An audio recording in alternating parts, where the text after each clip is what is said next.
colleagues and guests, I'm delighted to welcome you, more than 200 colleagues from different faculties and research fields, to the Horizon Europe Info Day at the University of Bergen. Horizon Europe is the European Union key funding program for research and innovation. It is the largest research funding program in the world, with more than 95 million euros available for the next 6 years. The program supports a wide range of research and innovation activities, including basic and applied research, innovation projects, infrastructures, and networking activities. It provides funding and opportunities for researchers in all fields and in all career stages. For the University of Bergen, international collaboration is a key component for achieving quality in research and for gaining access to important research infrastructure. We are committed to contributing to the solution of our common global challenges and to furthering the values of democracy, academic freedom, and open science. In this regard, participation in the international research community is central.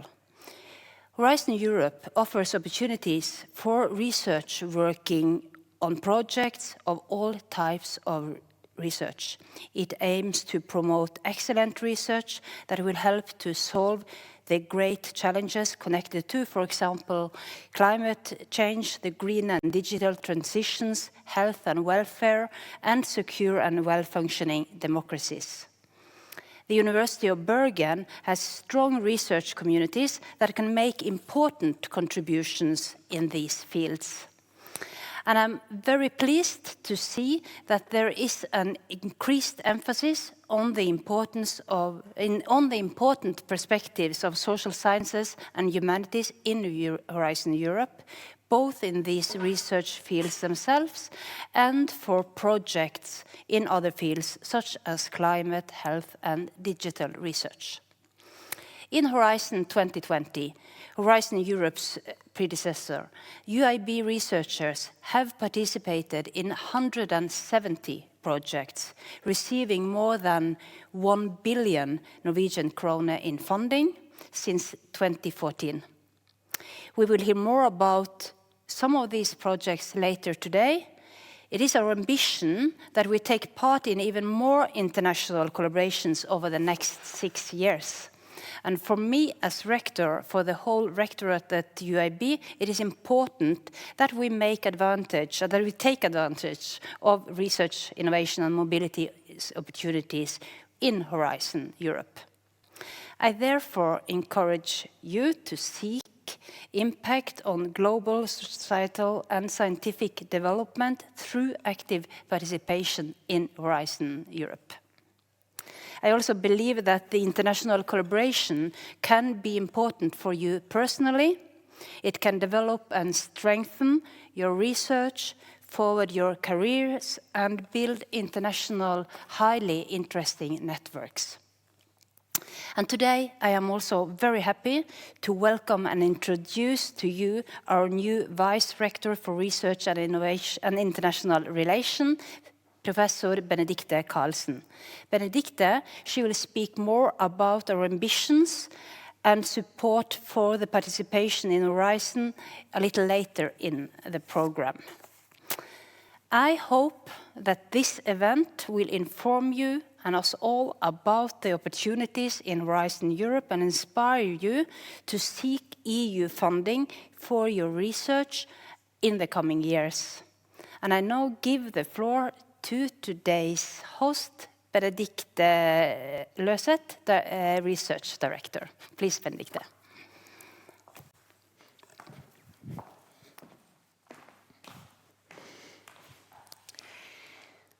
Thank you, Rector Margaret Hagen. Welcome to all of you. The purpose of Info Day is to provide information about EU's new research and innovation program, and maybe motivate you to explore the opportunities in the program, and perhaps also make it easier to understand more about how you can take advantage of the many opportunities in order to realize your research ideas. Today, we will hear more about the structure and details of Horizon Europe from Rune Vistad from the Research Council of Norway. We will listen to several UiB researchers, some presenting their projects, others discussing their experiences, both benefits and challenges connected with participation in EU projects. After lunch, we will also hear a discussion about the possibilities for influencing the still going on development of Horizon Europe by providing scientific and policy input to the EU Commission. We are fortunate to have UiB researchers from a wide range of fields and experiences from many different types of EU projects participating in today's event. And we are grateful that they are all willing to share their experiences and reflection with us. At the end of the program, there will be information on the various support services available for researchers participating in the program. If you have any questions or comments, you can write them in the chat. We will take note of all your questions and we'll also try to answer as many of them as possible.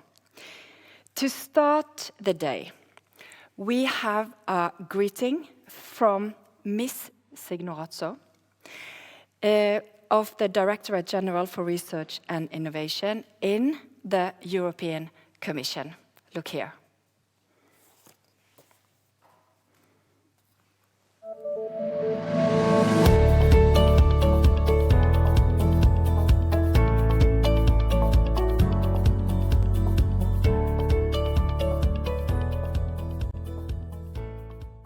Director Margaret Hagen, good morning to everyone at the University of Bergen.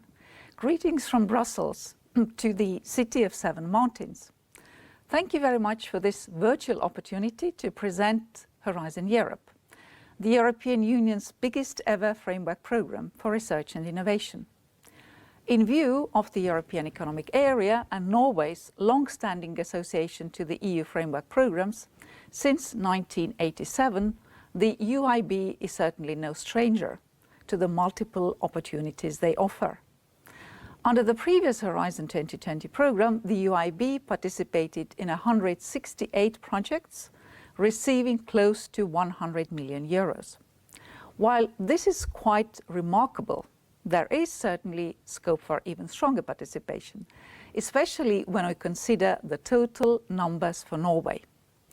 In Horizon 2020, Norwegian research organizations and companies participated over 3,000 times in close to 2,000 research projects, receiving 1.6 billion in EU funding. Norway also had a very high success rate of 21%, which is well above the EU average of 16%. From the side of the EU, we hope the UIB does even better in Horizon Europe. The UIB's research excellence in climate and marine sciences, for example, would certainly benefit the implementation of the Green Deal priorities. UIB is also renowned for its studies on the Arctic. In December, we had a successful University of the Arctic Rectors meeting at the University of Versailles.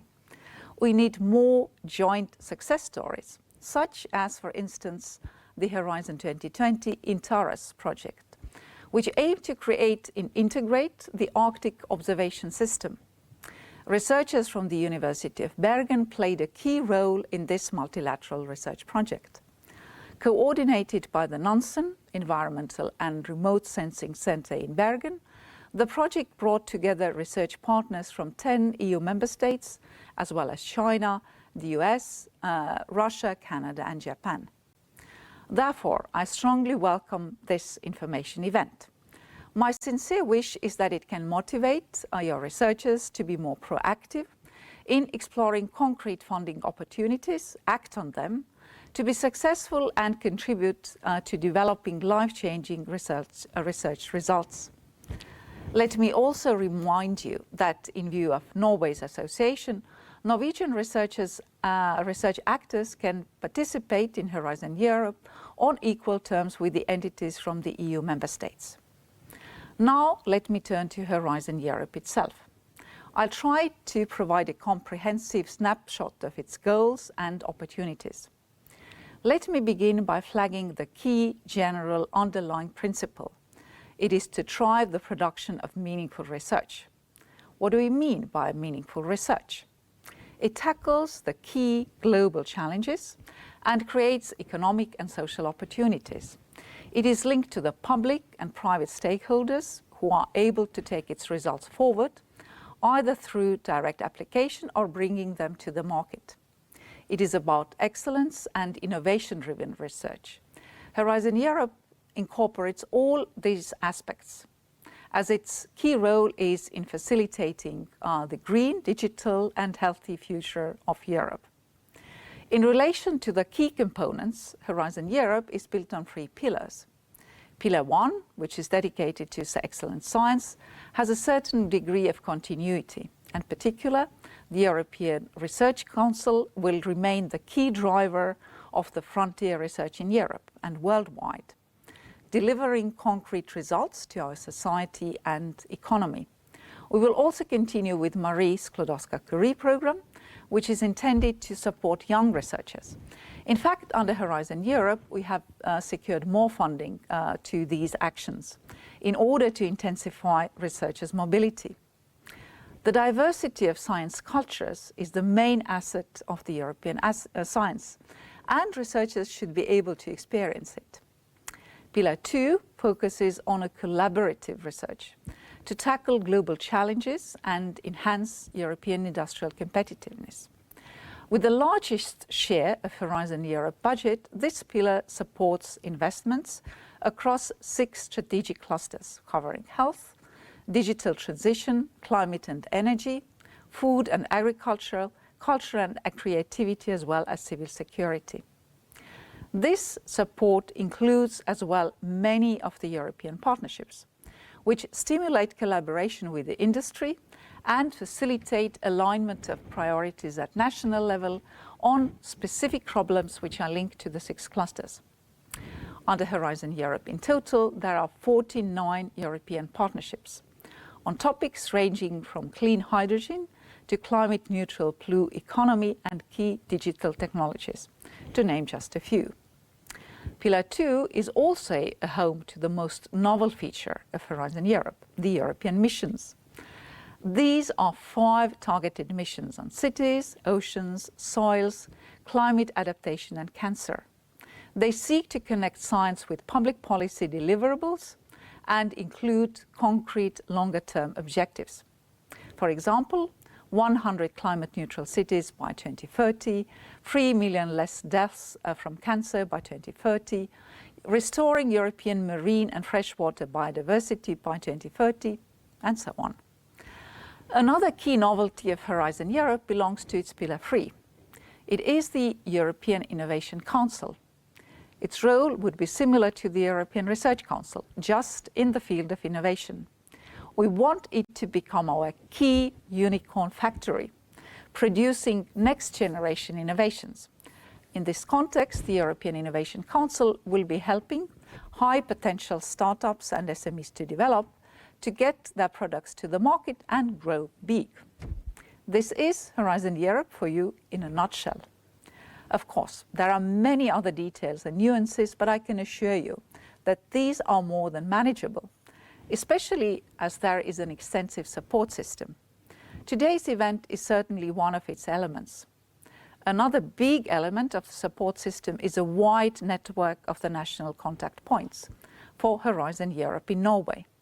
In addition, I encourage you to follow regular information sessions organized by the European Commission on specific topics and upcoming calls. You are also welcome to join our annual Research and Innovation Days to learn, to connect with others and express your views on what we could do better. This year, the event should take place in June and will focus on the European missions.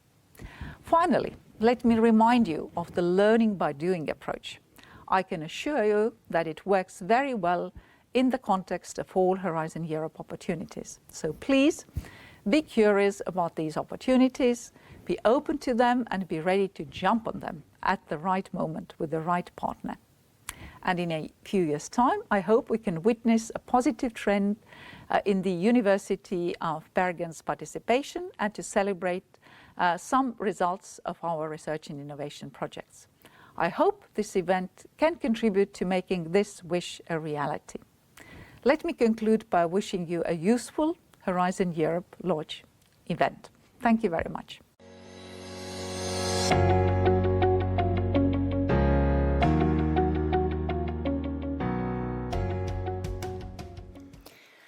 Thank you so much, Ms. Razzo and the European Commission for these encouraging words. Now, moving from Brussels to Ireland. Our next speaker is an experienced research consultant who has worked for many years advising researchers on EU applications. Joining us from Ireland is Sean McCarthy from Hyperion. He will give a presentation with the title, The Profile of Successful Researchers in European Research Programs. Good morning, everybody. And if you want to know where I'm in Ireland, we're in the Bergen of Ireland on the southwest coast, just like yourselves. Now, we've given courses to 74 of the top 100 research organizations in Horizon 2020. So I want to share with you the profile of people who are very, very successful. Now, the first thing you need to understand as a scientist is that success in Horizon Europe is about winning individual projects. It's a bit like the Olympics. You don't say Bergen is going to get 200 projects. No, each one has to be won on their own merit. Now, if you analyze the organization and individuals who are very, very successful in Horizon Europe, I'm getting some feedback there, maybe, Michael. Yeah, okay. If you analyze the people, even within Bergen, who are very, very successful, you will see that these are the people with the best science, the best ideas, and the best networks. So as a scientist, your job, that's what you bring to the table. But the people that are very successful have another trait. They are excellent at converting an idea into a competitive proposal. Now, that's what we specialize in. And that's what I want to talk about today is how do they do it? What's the process? Now, the other thing you find with people that are very successful is they have people to support them with the rules. They're not wasting time learning the financial rules and the legal rules. So if you're a scientist and you're saying, okay, I want to get involved in this business, your job is science, ideas, and partners. But where the support you can get support in the university and from the research council who will be speaking after me into a winning proposal. And you need to know who are the people within the University of Bergen who can help you with the rules. And if you look at the website for this, you'll see Emmanuel and other people. So there's an excellent team there. So what I want to focus on is how do these people operate, the people with high success rates? Now, let's go back to 450 BC to Mr. Pericles. And he said, having knowledge but lacking the power to express it clearly. Now, this is a major, major problem for a lot of scientists. Now, the reason is that when you work in academia, you understand, you're very good at telling. You're very good at lecturing, speaking at conferences, writing scientific papers, because you understand how people learn. But when you're writing a proposal, you must learn the art of selling an idea. Now, when you're selling an idea, you must understand how the evaluators are thinking. And suppose now the evaluators read your proposal and they give you a score of 14 out of 15, which is an excellent score. Problem is, there might be 10 proposals with a score of 14 out of 15. Somebody has to decide which two are going to be funded. So can you see that when you're selling an idea, these are the two skills that you need to develop. So let's apply that to Horizon Europe. So when your proposal lands in Brussels as a PDF file, the first person to open the PDF file is an official, and they check the forums, they check the budgets, they check the rules. So you can see why your support staff are fanatical about getting the forums filled. And every year, about 2% of proposals fail because the forums weren't filled in properly. Now, your proposal is then sent to remote evaluators. Now, what you need to understand about these people is, what's the profile of an ERC reviewer? What's the profile of a Marie Curie evaluator, pillar 2, pillar 3? You then need to know is, how do they score your project? That's very simple. You can download the score sheets from the portal and your support staff can show you where to find that. But it's the third thing. How do they think? Nobody knows. I know, because I did it 200 times. I've evaluated over 200 European proposals. So being an evaluator teaches you how the evaluator thinks. So when you're writing your proposals, it improves it. And this afternoon, we're going to hear about different people who have become evaluators. Now, the remote evaluator is given 2 powers. The biggest power is, we can give your proposal a score individually first, and then we come together and we decide that your proposal should get 14 out of 15. But our second power, if the proposal is below a threshold of 10 out of 15, for example, we have the power to kill the proposal. Now, in one program where I found the real data, 75% of proposals were classified as low quality. In other words, the idea was bad or it was badly written. Now, I heard the figure of about 60% overall. So what comes out of the remote evaluation is a 4-page document called a consensus report. That document goes to a committee who makes the final decision on which project is funded. Now, what I do in training is we explain those last 2 boxes in minute detail, so that when you're writing your proposal, you know which part of the proposal is read by the committee, which is read by the remote evaluators, and so on. So that's what you need to understand. Now, let's look at the people with high success rates. This is what they do. When they're writing a proposal, they prepare their proposal in the opposite direction.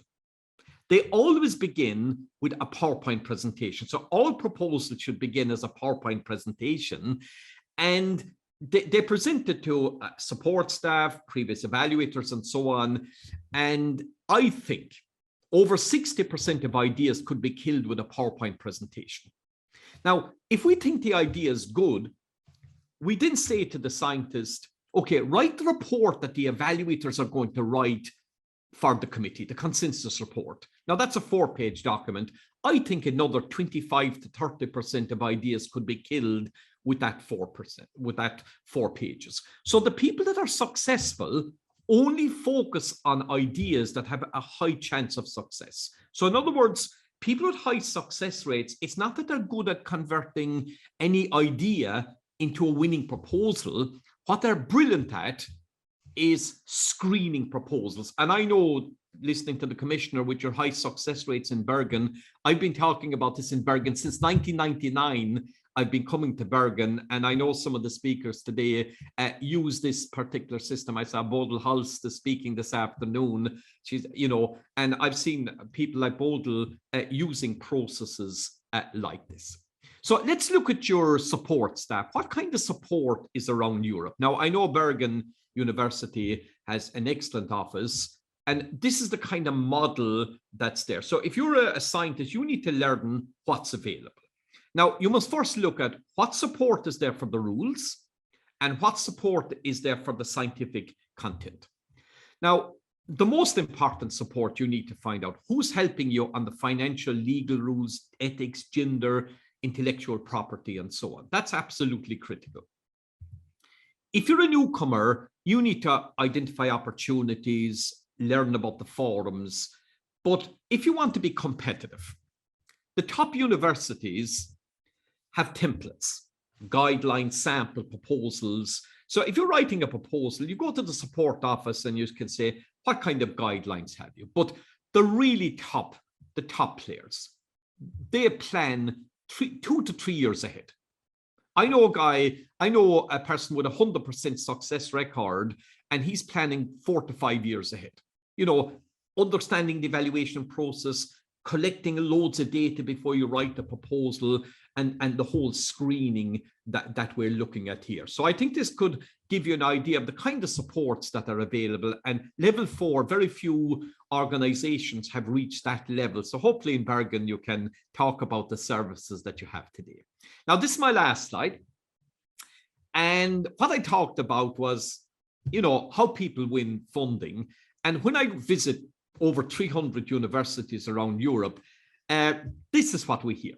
They know how to win funding. But when I visit the top universities, they think in a totally different way. They talk about excellent science.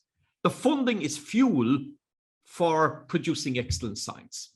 They see European programs as a fantastic way of promoting our excellence at European and international level.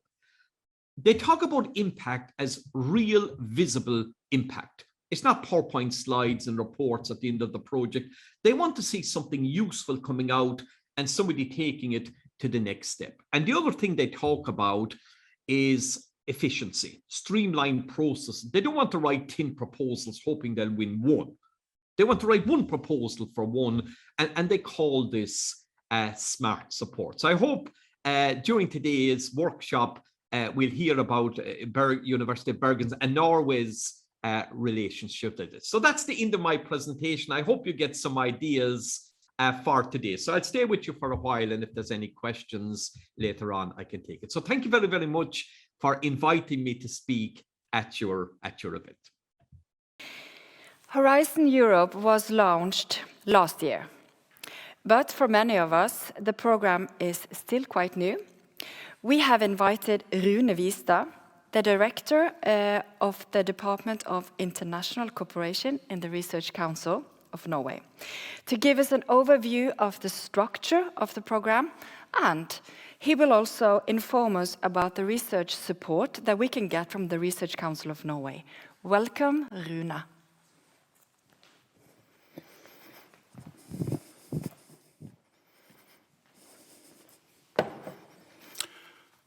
Good morning, and thanks for inviting me. It's a pleasure to be here in Bergen. My name is, as said, Rune Vistad, and I come from the Norwegian Research Council, where I head the international department.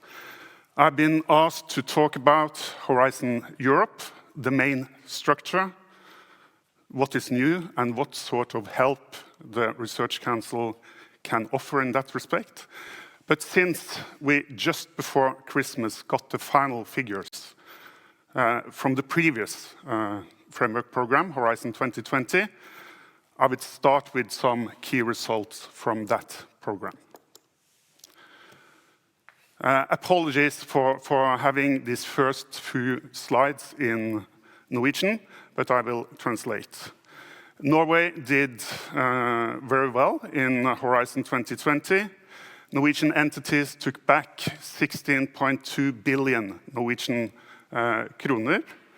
And being part of larger projects, actually the total worth of those programs or projects were more than 100 billion Norwegian kroner.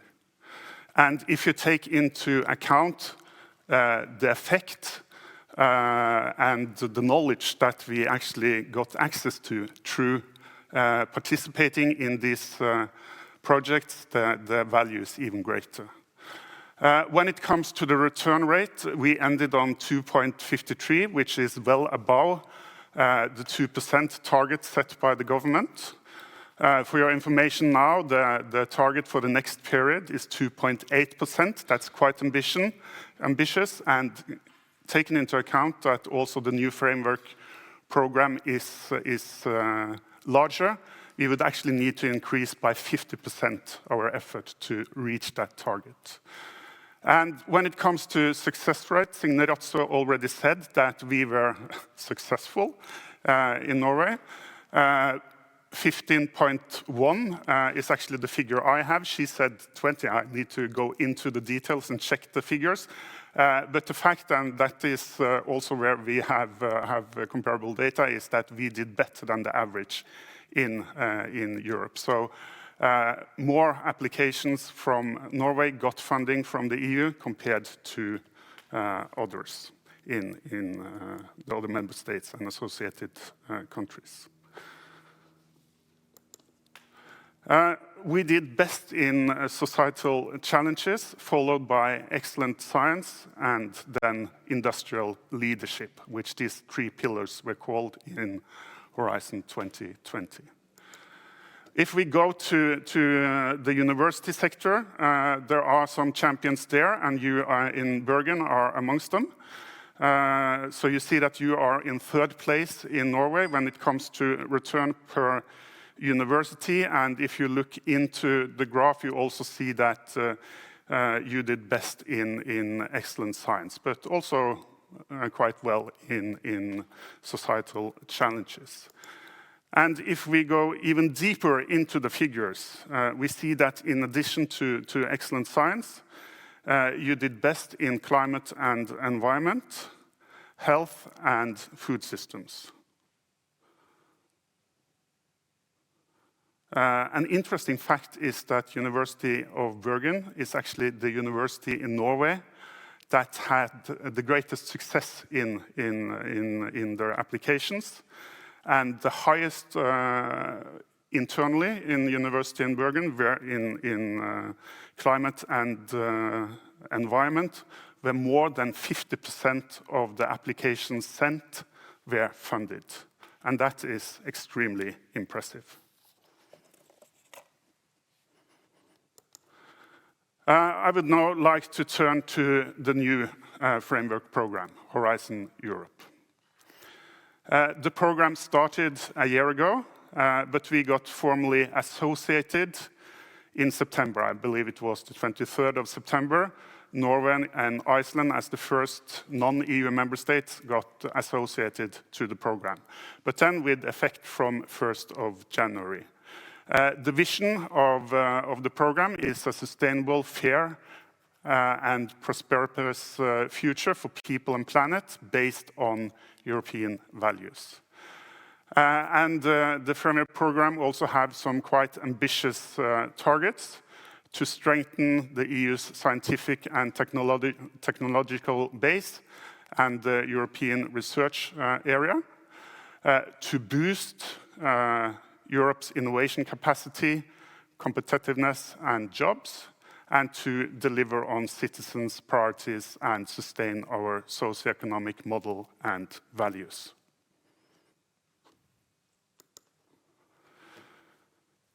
With the SDGs at its core, all initiatives, from research and innovation to policy and regulatory frame development, are all aligned and pointing towards the same goal, meeting the 2050 targets of the EU's long-term plans.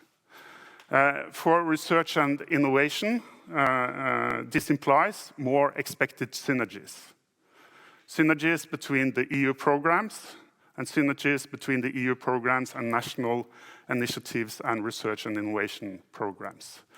And if we should take some keywords from this picture, it's actually that we need to have a green and digital shift now in the near future. So quite a lot of these programs and structures are based on that. So this is the structure of the new framework program. And as you can see, there are a lot of similarities to Horizon 2020 that also had 3 pillars with slightly different name, and there are also some difference in the content. I will go into a bit more detail there. There is, in the excellent science pillar, it's not that different, as Rost said. But it's more funding. Now approximately a quarter of the funding goes to excellent science. What was societal challenges or challenges earlier is now global challenges and European industrial competitiveness, which have more than half of the funding, with 6 clusters. And here you will find both the partnerships, most of them, and the missions. which I will talk a bit more on later. And then you have Pillar 3, Innovative Europe, where we have the novelty European Innovation Council, which I will also address separately. It's also worth to note that the program itself is substantially larger than Horizon 2020. I believe that was around 75 billion euros. Now the total value is 95.5 billion euros. And approximately 35% of this funding is supposed to be directed towards fighting climate change.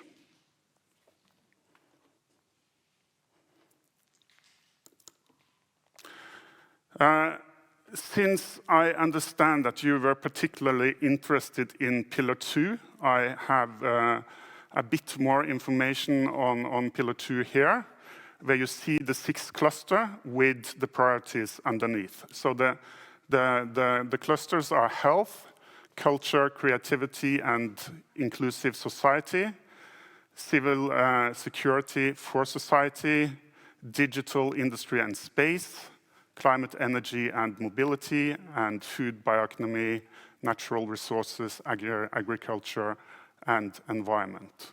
I will not go into all the details there, because I guess that you will have access to this presentation afterwards, so you can look into that yourself. So, if we go to the central and new elements of Horizon Europe. In blue is perhaps the 2 greatest changes, where we have the European Innovation Council in Pillar 3, and we have the missions in Pillar 2. But in addition to that, we have already mentioned the new approach to partnerships. The partnerships used to be quite a few of them, both inside the framework program, aligned to the framework program, and separate from the framework program. So there is a new approach to those. Open science policy is more reinforced compared to Horizon 2020, but also to spread excellence and to extend association possibilities outside Europe is also a new focus. In addition to also have more focus on collaboration, especially in Pillar 2, more focus on implementation, more focus on impact. So a few words on the European Innovation Council, which is a novelty in Horizon Europe.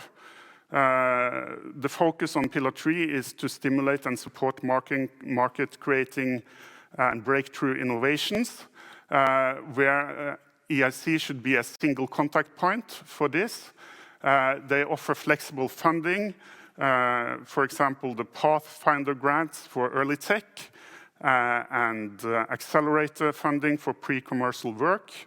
And also it helps build the ecosystems and partnerships for this to happen. But perhaps even more interesting to you is the missions. The thinking here is to set ambitious, clear, time-bound and understandable goals that involves relevant sectors, citizens, in addition to the research and innovation community. So you see an overview of the missions here. For each of the missions, there was appointed a mission board. We had, and that was sort of scientists, it could be politicians, it could be resource persons within each of these thematic fields that did elaborate on the goals, what we should achieve, and they also started on a work program for how to achieve it. There is a new call out now for, or expression of interest for a new period of the mission boards. that will be established in the near future.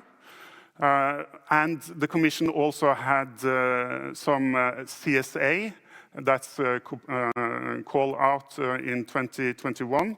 That's coordination and support action for each of these missions, in addition to overarching CSA that were supposed to support all of them. And Norway, with the Research Council of Norway, is partner in that project. The application was approved by the Commission just before Christmas, and contract signing is expected in March, April. The project is called TRAMI, Transnational Cooperation on the Mission Approach. And the purpose here is to sort of collect information on how the various countries are doing it in relation to the missions, and spread that to other countries and entities dealing with missions. So it's sort of best practice, try to collect best practice and tips and help this actually come into realization. To work with missions, we need to involve basically everybody that are related to the individual mission, including the citizens. That is the thinking. So, for example, when we are talking about cancer, we are not only talking about the research and innovation that is needed in relation to cancer. That could be to help people change their lifestyles. That would involve civil society, obviously also authorities. So these missions, they are quite comprehensive and need to involve a lot of actors. So how to actually do this in the individual countries and across Europe is still something that I think we are all struggling with. We are, for the moment, giving a lot of information about the missions, but it should go over and above just applying for funding for the missions, because the thinking is that we should actually mobilize quite a lot national as well. But to go into each of the missions, we have the adaptation to climate change to support at least 150 regions and communities to become climate resilient by 2030. Cancer, to work with Europeans Beating Cancer Plan to improve the lives of more than 3 million people by 2030 through prevention, cure, and solutions to live longer and better. The mission Starfish to restore our oceans and waters by 2030. 100 climate neutral and smart cities by 2030. And finally, a soil deal for Europe, 100 living labs and lighthouses to lead the transition towards healthy soils by 2030. And now some information about the partnerships. The thinking is to have fewer partnerships with a simpler architecture. As I mentioned, there were quite a few partnerships before. So now the proposal is to have, at least for the time being, 49 partnerships. Some of them have been launched already, some have calls out, not very many. There will be another wave of commitment coming from the Commission this year. And this thinking about having sort of a simpler architecture and toolbox is perhaps something that can be debated, whether or not it's simpler, but at least it will be coherent. And it's also quite certain that the Commission aims to have a hand on the wheel in respect to all these partnerships. There are 3 different types of partnerships, and I will go through them one by one. We have the co-programmed partnerships. That implies that the partners agree on a roadmap for research and innovation, but without committing funds up front, but to rather implement what they agree through their own research and innovation activity. And then you have the co-funded partnerships, where the countries are supposed to contribute financially through the calls, a SWIA or a research program is agreed upon, and then you have calls. And in these partnerships, the countries have to put up substantial amount of funds upfront. Contribution from the Commission will vary a bit from partnership to partnership, but roughly around 30%. The rest will come from the countries. And we are talking about virtual common pots, so we pay for our researchers into the program. And we have already committed through the portfolio board in the Research Council quite a lot of funding for these partnerships. And then you have the huge institutionalized partnerships that are answered in the treaty. This is typically partnerships involving businesses. And again, a joint program is agreed upon. We have calls and actors can apply for funding, and they will bring in-kind contributions, and the Commission will top up a bit. So, what can the Research Council do to help University in Bergen and other actors to get access to the framework program? We offer a broad spectrum of support for Norwegian actors that are planning to participate in Horizon Europe. I will take you through the main activities that we have. I will not go in depth, but just to give you an overview, and you will see that our support are complementary to each other, meaning that we cover all phases, from giving input to influence work programs, mentoring and mobilization, guidance and advice to applicants, financial support, and also top-up funding. I think I should also perhaps say, even though I haven't made a specific note on that in my slides, that you should subscribe to our newsletters, where we give updated information on the framework program as they come. Calls and other things, for example, gender equality plans, which is a new firm requirement from 2022 onwards. All applicants need to have that in place, apart from business that is probably coming, but you as a university, for example, need to have a gender equality plan in place to be able to get funding from the Commission. Things like this, we give out information in the newsletter. So a good tip is to subscribe to us. Just go to our homepage and you will find that. When it comes to perhaps the core of our support is the NCP persons and experts. All our experts, they are also national contact points. Meaning that the experts, they participate in the program committee in the Commission that are planning the text of the grants, no, of the calls. This is quite useful because the NCPs, they also have contact with all the actors that are applying for funding. So to have this link is very good. Obviously, when the experts are sitting in the committees, they can influence the calls, trying to make them relevant for Norwegian context, but they will also get all the information, what is meant and what is needed in the calls, which they use, that knowledge they use when they have dialogue with those that are applying for funding. Another thing that is very good with this is that the experts have good relations with our portfolio boards, because we would like to have a synergy between what kind of funding we offer nationally. It should have synergies with what is offered at a European level. And it's very few countries that have this dual role. And the reason is probably because very few countries have one research council. The most have several.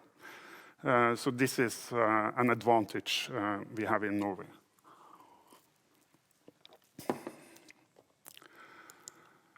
We also offer courses and guidance. We train approximately 2,000 participants every year. We have courses in for both beginners and more advanced applicants to Horizon Europe.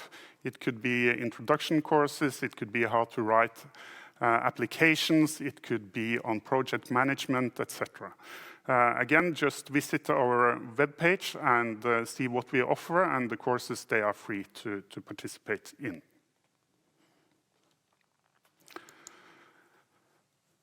Norwegian actors can also apply for financial support to find partners, networks, and relevant call for proposals, as well to help to prepare a proposal. And university, colleges, institutes, health trusts can apply for framework agreement with us, lasting for 2 years at a time. You have done that in Bergen. So this is something that we offer. It's called PS, Prosjektetablering and Posisjoneringsstøtte. I'm not even trying to attempt to translate that to Norwegian on the fly. But this is one type of support that we offer. We also have additional economic support for those that are participating in EU projects. We have the STIM EU scheme, which we have now proposed to call RES EU instead, because this is result-based funding. That is top-up funding for research and development institutes participating in Horizon Europe projects. The Research Council calculates the top-up funding based on the amount of EU project funding allocated to the institutes. This is information we find in Accorda, the official database of the Commission. Funding for being coordinator, for involving businesses, for involving public sector gives additional support, and the funding is dispersed without the institutes having to submit an application. Top-up funding for Maria Sklodowska-Curie Action Fellows traveling abroad. This support is granted to researchers who are traveling out of Norway, either on a MSCA individual fellowship or in connection with employment at an institution abroad that is part of an MSCA innovative training network. We also have a measure called Forsterk, which is supplementary funding for Norwegian participants in Horizon Europe projects. The supplementary funding is intended to increase the impact of Norway's participation in Horizon Europe projects on society. In this way, Norwegian municipalities, other public bodies, businesses, special interest organizations, and researchers will gain access to research and innovation results produced by the Horizon Europe projects.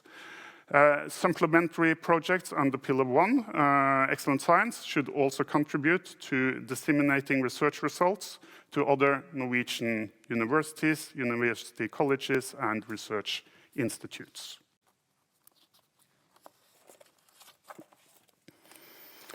And finally, I would just like to say a couple of words on the Norcor office, which is our Brussels office that we have together with Innovation Norway and HKDIR, Higher Education and Competence, I believe. They are changing name all the time, so it's difficult to follow all the changes in what was used to be CU. But of course, the intention of having office in Brussels is to help us getting the results out of the framework program, to have a good interaction in Brussels with the other actors there. I know that you have a Brussels office yourselves that will come on stage later today. But also to have better interaction between Norway and Brussels. And of course, it's very valuable in itself to have the knowledge triangle presented or situated together in the same office in Brussels. So with that, I think I will say thank you for the attention, and have a nice day for the role. Thank you. Thank you so much for your presentation. It's very useful to hear the perspective of the Research Council of Norway. I want to emphasize that our research advisors' close contact with the national contact points is very valuable for providing timely and relevant advice to our researchers. Now it's time for a short break. Please be back at 11:10 for our next session.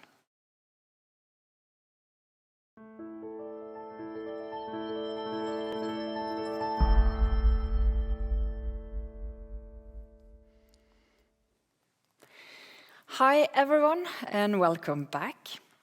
Now I am pleased to welcome Professor Benedicta Carlson, our newly appointed Vice Rector for Research and International Relations, will tell us more about the Rectorate's thoughts about how UiB's participation in Horizon Europe will be. Benedicta. Dear guests and fellow researchers, I'm very pleased to be able to participate in this Horizon Europe Info Day as newly appointed Vice Rector for Research and International Relations.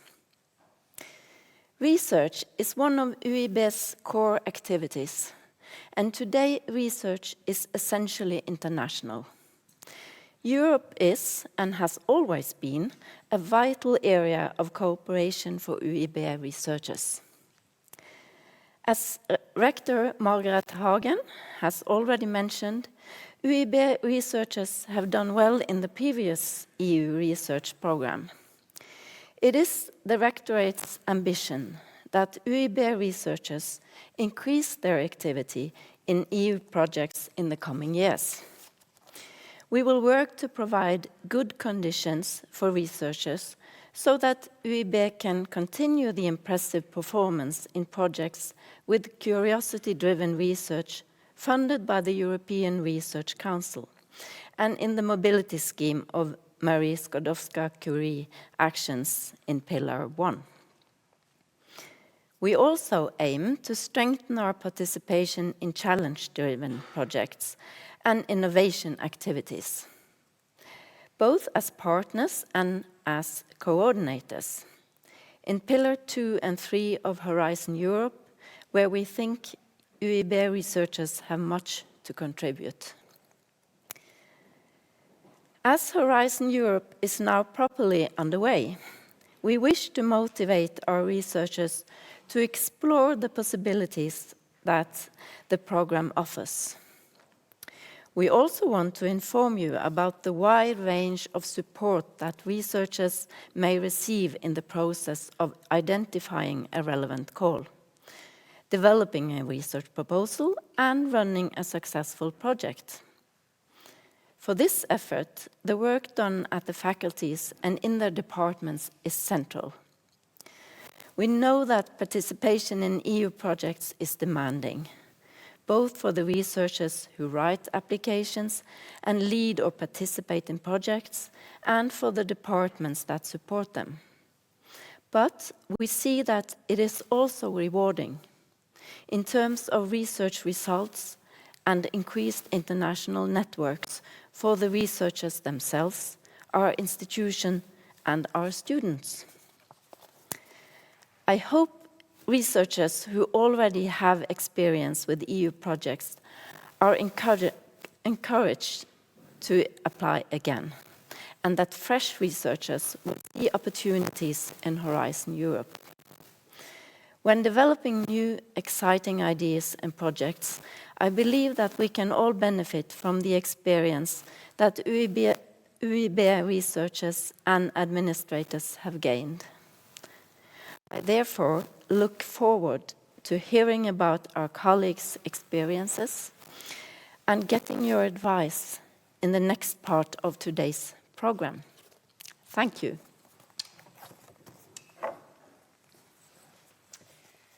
Thank you, Benedicta. It's good to have you on board. In this next session, we will hear from 5 researchers.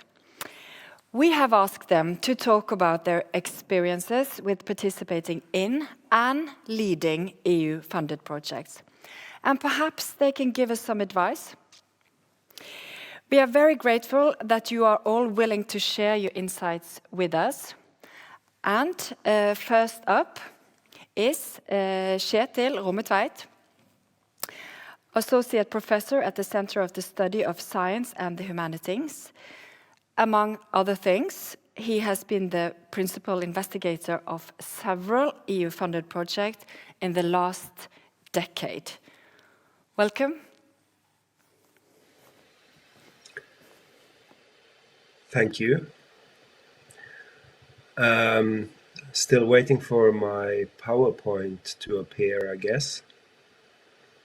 Should come on the screen any minute.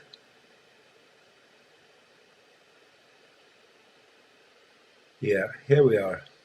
Okay, so thank you very much for the invitation to share some of my experiences. I guess I will just jump right in. I don't have so much time. As was just mentioned, I have been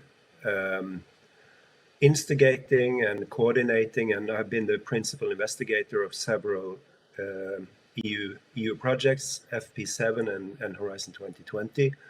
I think it's actually not an exaggeration to say that I became a researcher through my participation in these projects.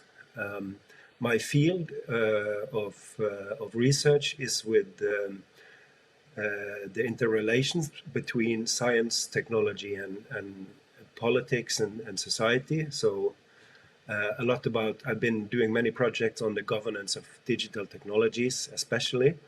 So from 2008 to 2011, this was right after I finished my PhD, I did the TechnoLife project coordinated together with Roger Strand, also from the Center for the Study of the Sciences and Humanities, SVT. This was followed by the EpiNet project, and then which was also an FP7 project, and then we did the Candid project, which was Horizon 2020. In sharing some of my experiences, I think the most important thing I would like to highlight is the kind of relations and connections that brought me into this field. It started with my supervisor, Roger Strand, also from the University of Bergen, who knew some people who were already engaged in this kind of research on science and society, so specifically Jerry Ravitz and Silvio Fontovic, and they put us in touch with other people. So coming to the next row, you see Alan Irvin, Brian Wynn, and Sheila Jasanoff. These are very well-known names in the field of science and technology studies. Coming to a next project, they brought us into contact with other people such as Mireille Hildebrandt and Serge Gutwirt from the Free University of Brussels that you see on the next row, Robin Williams and Charles Robb from the University of Edinburgh, and so on. And finally, you see Bruna De Marchi, who is also a colleague from the SVT Center. The point of mentioning all these people is that, so these are very well-known names that would kind of be at the front of the projects that we did, but much of the research was actually done by younger scholars. So there would be a whole ecology of people, a whole network or several networks of people mostly connected to this field of research that is called science and technology studies, but also coming out of law, political science, ethics, and various computer science, design, and so on. So quite a lot of people actually, and a certain number of institutions that would, some which would repeat from one project to the next, but also some would leave and others would enter, but there was always institutional continuity along with the personal relations that also continued throughout many of the projects that I have done. And well, also in terms of institutional support, The Center for the Study of the Sciences and Humanities has always been very internationally oriented, so this was an important precondition for taking part. And I also need to mention the very good support from the UIB Research Department. Many times they have rescued the projects in the last moment of trying to submit an application. So I especially mentioned Liv Grete Gudmundsen, who has helped me so many times with the projects. Yeah, so I think I will sum up. In my experience, it has been very well worth doing these kinds of projects. They can be quite demanding. It's a lot of work to write the application, and it's quite work intensive also in administrative terms. You need to do a lot of reporting and so on. The best thing for me has been to meet all these interesting people and to get new connections that have been really invaluable for me. So I think you can learn, if you enter these projects in the right way, you can learn a lot and you can have great fun. And me, for my part, I'm still working with many of these people. I'm still working on the research problems, ideas, and articles from those collaborations. So even the project that started in 2008, I'm still stuck with many of the research problems. And I will probably be so for much of my remaining career as a researcher. And that's it from me. Thank you. Thank you, Kjetil, for your fruitful reflections. Our next speaker is Professor Jan Horvick from the Department of Biomedicine. He also is a highly experienced researcher and has participated in 10 funded EU projects. Welcome to you, Jan. Thank you very much for the invitation. My name is Jan Horvick, and as you might hear, I'm recovering from a cold, so I'm staying from home today. I'm working at Department of Biomedicine, where I'm heading the neurotargeting research group. We are basically investigating the brain. We are investigating the healthy brain and brain disorders and trying to find new therapies for psychiatric disorders and neurological diseases. This is very expensive research. We are dependent on expensive equipment and reagents, and we have very little internal support for that. So we are completely dependent on external funding. And our research is by nature very international, so it has been natural for us to apply for external funding, including European funding. As we can see on this slide, I have participated in several projects. We started in the 1990s in the fourth frame program in a small concerted action. We applied again for the fifth and the sixth framework program, but these projects were rejected, and for interesting reasons. I remember one proposal that was rejected because the reviewers said that Norway was not partner of the EU, and this was not corrected, and it was rejected. A second proposal was rejected because just 1 week before the deadline, the call text was changed. They introduced a not in the call text, and it efficiently excluded our proposal. So this learned us a very important lesson, that we have to read call text very accurately. In the seventh and the eighth frame programs, we were more successful. We have participated in several projects. I have not been leading these projects on purpose because I find that extremely demanding, but I've been work package leader in some of the projects. The budget has been between 4 and 11 million euros. I have participated with other researchers from the University of Bergen, and we have created some interesting acronyms. This project, Cascades, is interesting because it was intended to be funding, but funding was cut off due to the COVID pandemic. So this illustrates that it's not only scientific excellence that determines funding, but also political decisions. And recently, we got funding for a new project via the ERANET mechanism that you might also discuss today.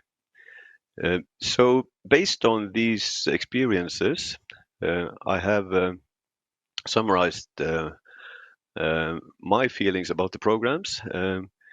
I think compared, for instance, to the Research Council of Norway, free programs, a lot of detail is required. And in particular, if you're working with animals or humans, there is a lot of bureaucracy and forms that needs to be filled in. So this can be quite demanding. The funding rate, as we heard earlier today, is better than RCN Free Pro, about 15 to 20%, and that's not too bad. It's about the same as the NIH, where we have also obtained some funding. Importantly, the reviewer feedback is not too bad. It is not as detailed as at the NIH or as I found it from the ERC advanced grants, but much better than from the Research Council of Norway, where they have very brief and superficial evaluations. That also means that the transparency of the applications process is not too bad. It is not as transparent, in my opinion, as from the National Institutes of Health and from the ERC, but obviously better than from the Research Council of Norway. So I would rate this as a relatively predictable process, and I would probably apply again. So on the final slide, I'm summarizing my conclusions and suggestions. And my advice would be to establish a stable core international writing group within your field of strength. Then reach out to additional experts as required by the call text. Everybody may need to step out of their comfort zone. As we already heard, administrative support from University of Bergen is vital, and I have been very pleased with the support that I have received from the university so far. In addition, sometimes we have received additional support from commercial consulting services. And because some of these programs are quite complicated with many different partners, this is essential to keep the project leader sane during this process. It can be quite demanding. Start early, but as I said, never trust the provisional call text because they might change in last minute. I have tried to contact the national contact points that we heard about earlier today, but so far they seem to have a very unclear role. And also regarding the Brussels office, I have no experience with using that office. So thank you for your attention, and I look forward to our discussion later today. Thank you. Thank you so much, Jan. Now it's time for Professor Lise Hellebø Rysja from the Department of Administration and Organizational Theory. She has been the coordinator of Tropico, a large Horizon 2020 project in public administration, completed just before Christmas. We look forward to hearing from you. Thank you very much. Speaking about interesting acronyms, I have been for the last 4.5 years coordinating the Tropico project, transforming into open, innovative and collaborative governments. So this has been a very interesting journey, and also I'm going to maybe dig into a little bit so the difference between coordinating a large project and being only a partner. That's a very interesting experience. This project started in 2017. It was funded as a research and innovation action under what was then Societal Challenges number 6. And a specific call which fit us very, very well which was about understanding the transformation of European public administration. So my own journey into this was also a background from a previous EU project where I was a postdoc at the department. And the people within this project is also very much largely the same people that were in that project where I participated as a postdoc, and we were a partner. So this has been very much a part of my own travel through academia, starting as a postdoc, then ending up as a professor, and today I'm also head of the Department of Administration and Organization Theory. I think this also, one interesting thing here is that the experience with these kind of projects also, I think, for the department leads to a lot of synergies. Our department now houses 3 ERCs, and there is one. I have strong indications that there's one other coming into the department, so this is a great success story for our department as well, I think. So in the project, we have looked at how our public administrations transformed to enhance collaboration. We've looked at policy design and service delivery, how our collaboration practices and the use of ICT and digital tools within government and between private and civil society actors practiced and used. We have examined institutional and individual drivers and barriers for collaboration. We have focused on how to assess the impact on legitimacy, accountability, and government efficiency. And one very strong focus in this project has been to advise policymakers on conditions, enablers, and barriers, as well as good practices for collaboration. We have, so this is a quite traditional social science project where we have used document analysis, meta-analysis, surveys, and interviews, both and also for a large part in-depth and comparative case studies. So we have sort of worked on these issues for a very long time, and I think that through this project, the big network that we were in succeeded then in working more with these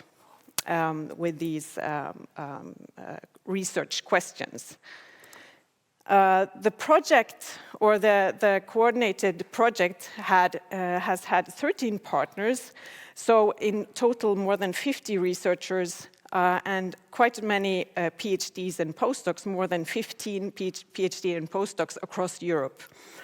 We've done research and had partners in 10 different European countries. The project at large consisted of 8 different work packages, which were then led by individual partners. This is also important, so thinking about how you organize these kind of projects and how you delegate responsibility in the project, which was important for us.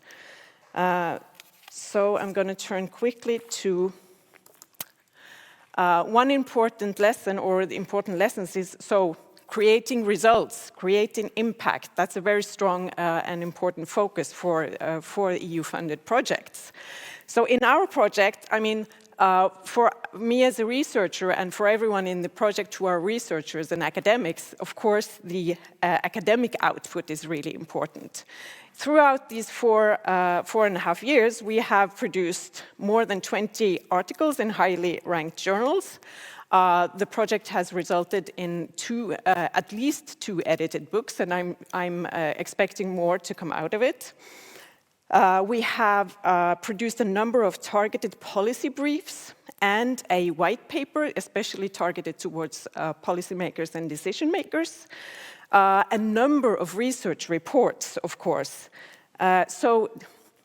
Producing this, disseminating these things are really one of the major activities that we've had in the project.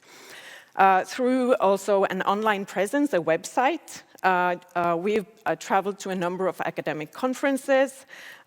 We've organized 2 Tropico summits, one physical and one digital.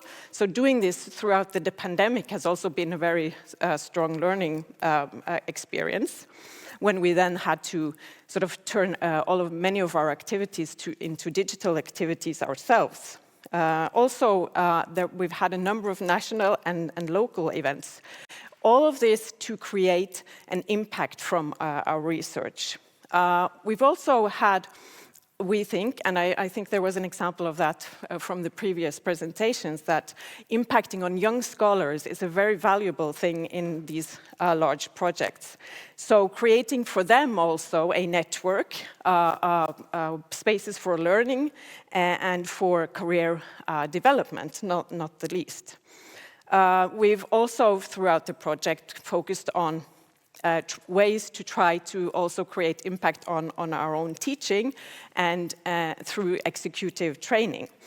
So one important learning experience here is that keeping in mind your target group while you're doing the work, when you're working on these reports, is something that we've tried to focus a lot on, and which researchers aren't always good at thinking about. So, lessons learned. I think some of my previous presenters also touched upon this. Great fun, but also hard work. It creates and expands your networks. It helps you maintain networks. It gives exposure and visibility to sometimes worldwide, at least in these big projects. You learn a lot about leading and managing a big project, and I cannot repeat this enough. A flexible and competent local team is absolutely invaluable, but there's also the support that we've had from the UIB environment is also absolutely necessary. We've had a superb financial officer. We've had support from the communications department.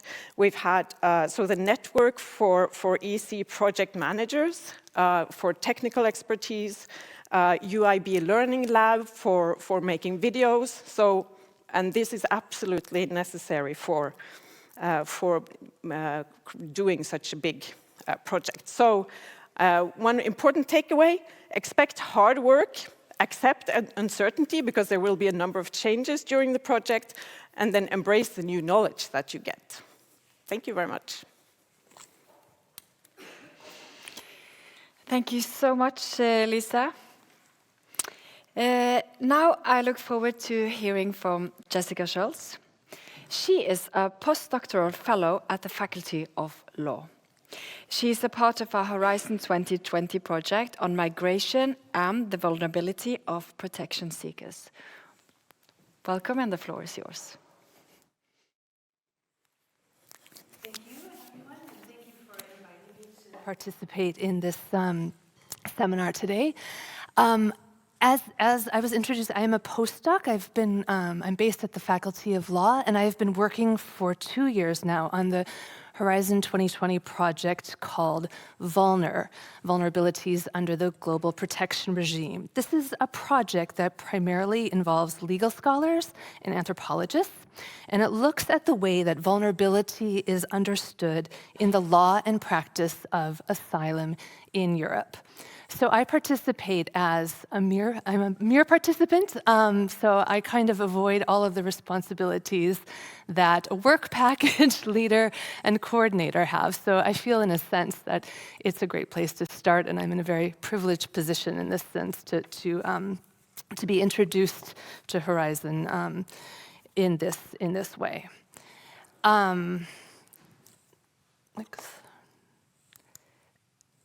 About the project, it's led by Dr. Luc Leboeuf, who's based at the Max Planck Institute for Social Anthropology in Germany. We have 8 country studies and based in the Middle East, in Europe, and in Africa, as well as North America. So our Canadian partners are funded by the Canadian Research Council for Social Science and Humanities. The Norway case study is led by Hilde Lidén. She's a social anthropologist at the Institute for Social Science Research in Oslo. And she reached out to me after the project had been approved to see whether I could provide support for the legal doctrinal analysis of the work. So I wasn't involved in the actual application process in this case.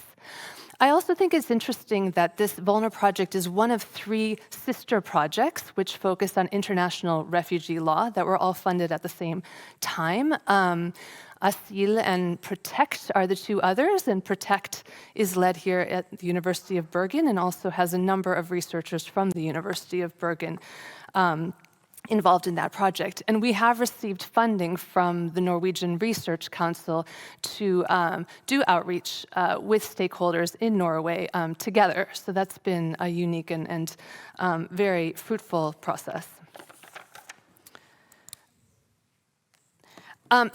Because I have more limited experience than the other speakers today, I thought I'd just tell you a little bit about this project itself. The project was motivated by the increasing focus on vulnerability in international and EU migration and asylum policies. Obligations to address vulnerability are present, for example, in the UN, the Global Compact on Migration and the Global Compact on Refugees.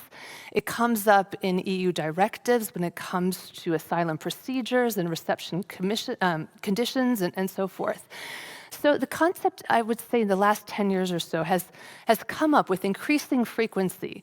But as we've seen from our first sort of part of the project, that despite the fact that there's a seeming consensus on the fact that we should be targeting protection for the most vulnerable, that it's applied in very different ways, and there are very diverse understandings of what vulnerability means in the different countries. Another reason motivating the project, I believe, is just the fact that vulnerability and applying vulnerability in this context is problematic, especially when you're talking about when it's used to sort of allocate limited protection resources. So only certain experiences of vulnerability, certain forms of evidence about vulnerability may satisfy these legal criteria.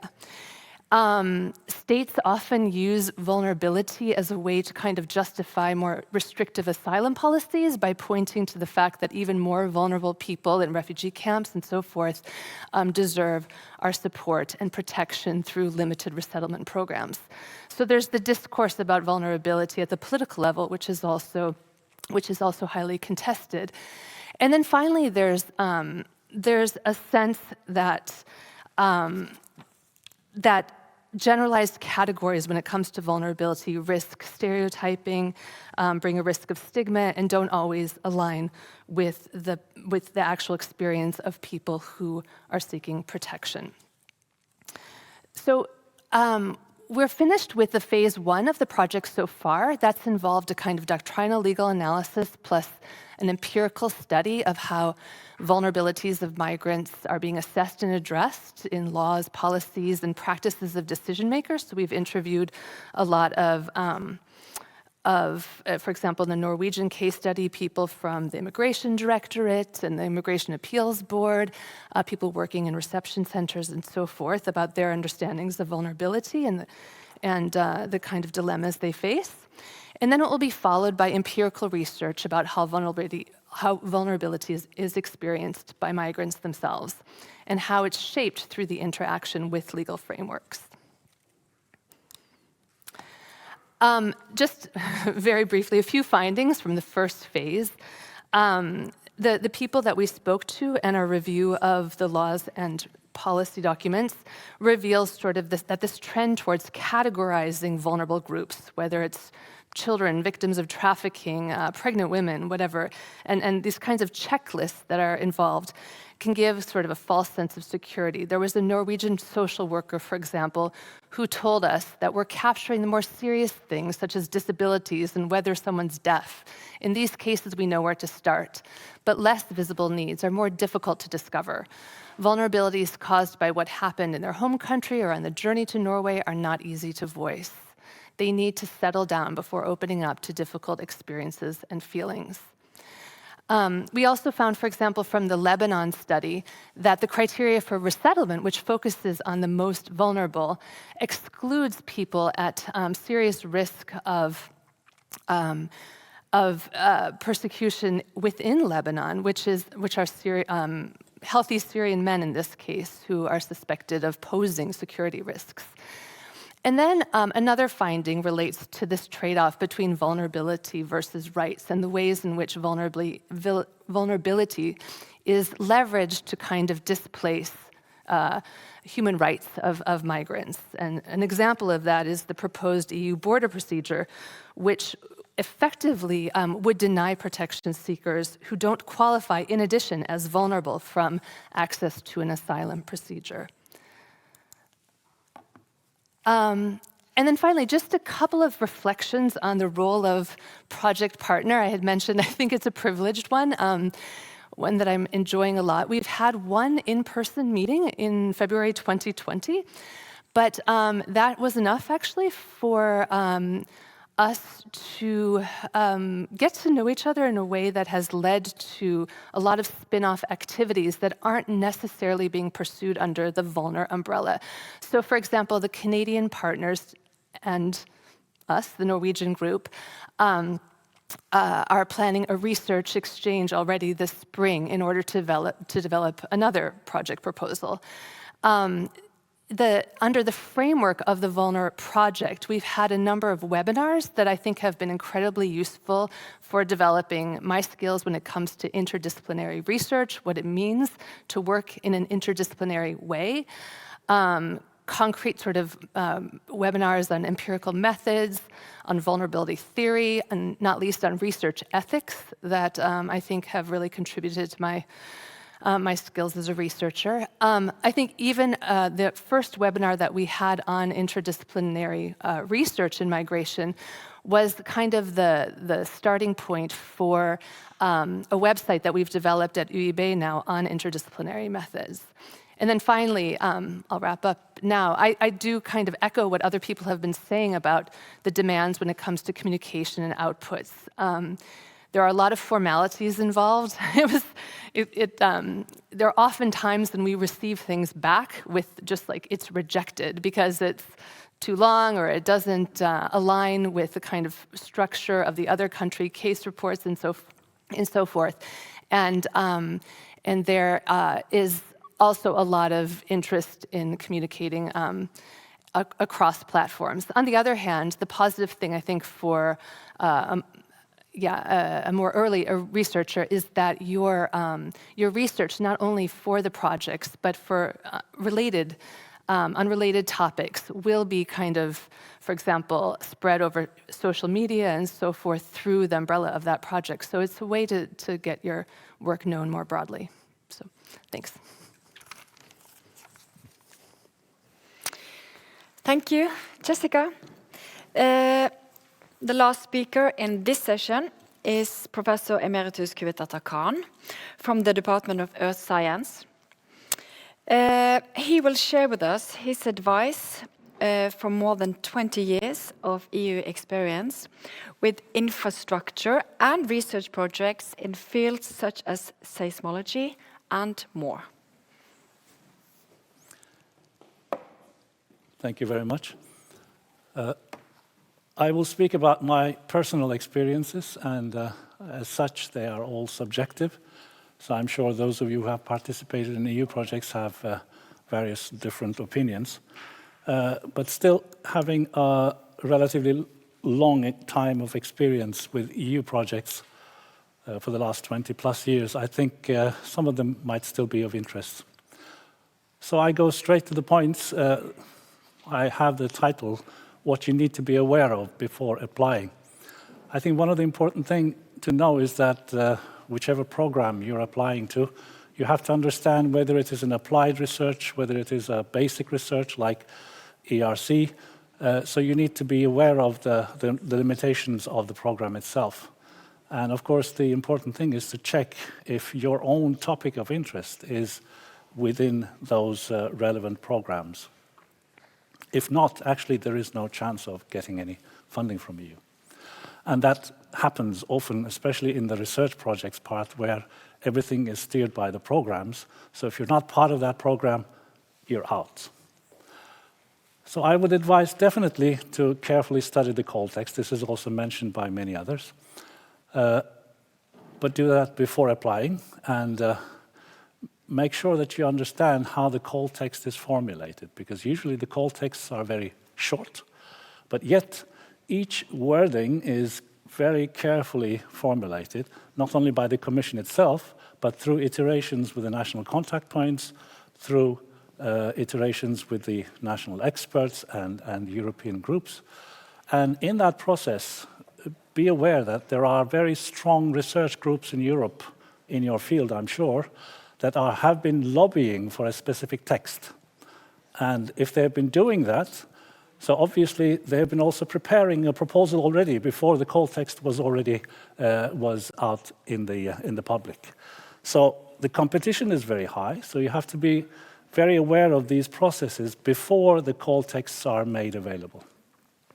And of course, try to identify each research group participating in such call, especially the strong ones, and if possible, you need to be part of those strong research groups to be able to be successful.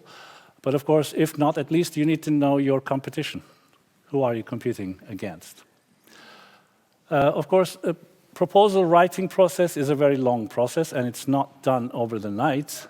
And usually when the call text is out, the deadlines are very imminent, very short. So what you need to do is to be aware of what is coming up in the different call texts, and based on that, try to prepare your proposal before the call text is officially out. Some of the other speakers have warned you about waiting until the call text is finalized. I partially agree on that. But at the same time, it might be too late to start with the proposal writing when you have the call text available, especially when you're dealing with a large group of people with a coordination effort that requires more time. Of course, if possible, try to influence the call text itself. And of course, this isn't easily said than done, but yet there are strong research groups are doing it right now. And be aware that if you're not able to influence the call text, there is always a group behind there which is prepared to set the proposal on the table immediately after the call is out, because they have been writing the call themselves, more or less. So if possible, also apply for more than one project. Not necessarily in the same call, because you don't want to compete with yourself, but it is important that your research is diversified, so you don't focus only one simple thing. And there are different programs that you can actually apply for, not only research. You can do Marie Curie training, you can do cost actions like was the case in the previous program, etc. So there's a lot of different opportunities there. And of course, understanding the proposal evaluation process is important. And the best way to do so is to actually participate in the evaluations yourself. So go and contact the Commission and see if you can actually have a proposal to be evaluated, and you can participate in that process. And if you do so, you learn a lot on the exact evaluation process, how the panels are working, and based on that experience, you're much better equipped on the next call. Of course, doing EU projects, as mentioned by many already, is challenging. There are a lot of challenges and drawbacks. So before the submission, you need to know that there is high competition. Success rate was already mentioned by the Commissioner as 16%, but I actually checked the numbers. It's on the average on the Horizon 2020 program was 12.6%. So it varies from 10 to 14, 16. So it's highly competitive. Of course, it's a very demanding process of proposal preparation and submission with a lot of things that you have to take into account. Even more so, I think the most difficult part is the human relations. You need to deal with a consortium, and if you're going to coordinate a project, you really need to know each and every one of them in the consortium and how they behave, what are their sort of expectations, etc. And coordinating that might be a difficult task. And if you're lucky, if you are successful, of course, the work starts then. Then you have a significant reporting in front of you through deliverables, a large number of deliverables usually, milestones, periodic reporting, midterm reporting, final reports, etc. And in addition, there's a large administrative workload. Don't get the wrong illusion that there are administrative people at the department that will help you. Indeed, they do, and I do not underestimate their efforts. It's highly valuable. I appreciate it very much. But yet, you as the project coordinator, you still have a lot of administration to do in addition to what you can get as a support from the university itself. So it's a large administrative workload, and also very strict accounting rules and auditing rules. This is also very important to know that whatever you do, whatever you spend in that project, you need to account for in very detail. And you have to make sure that it is done not only by you yourself participating, but by all the partners and all the participants of the project. So it is quite a challenging task to follow that. Mind you, not all projects are audited externally. They are chosen usually either randomly or for some reason. So throughout the projects that I've been involved with, more than 10, 11 projects, and I've been actually, the projects that I've been attending to were, 2 of them were audited with external audit.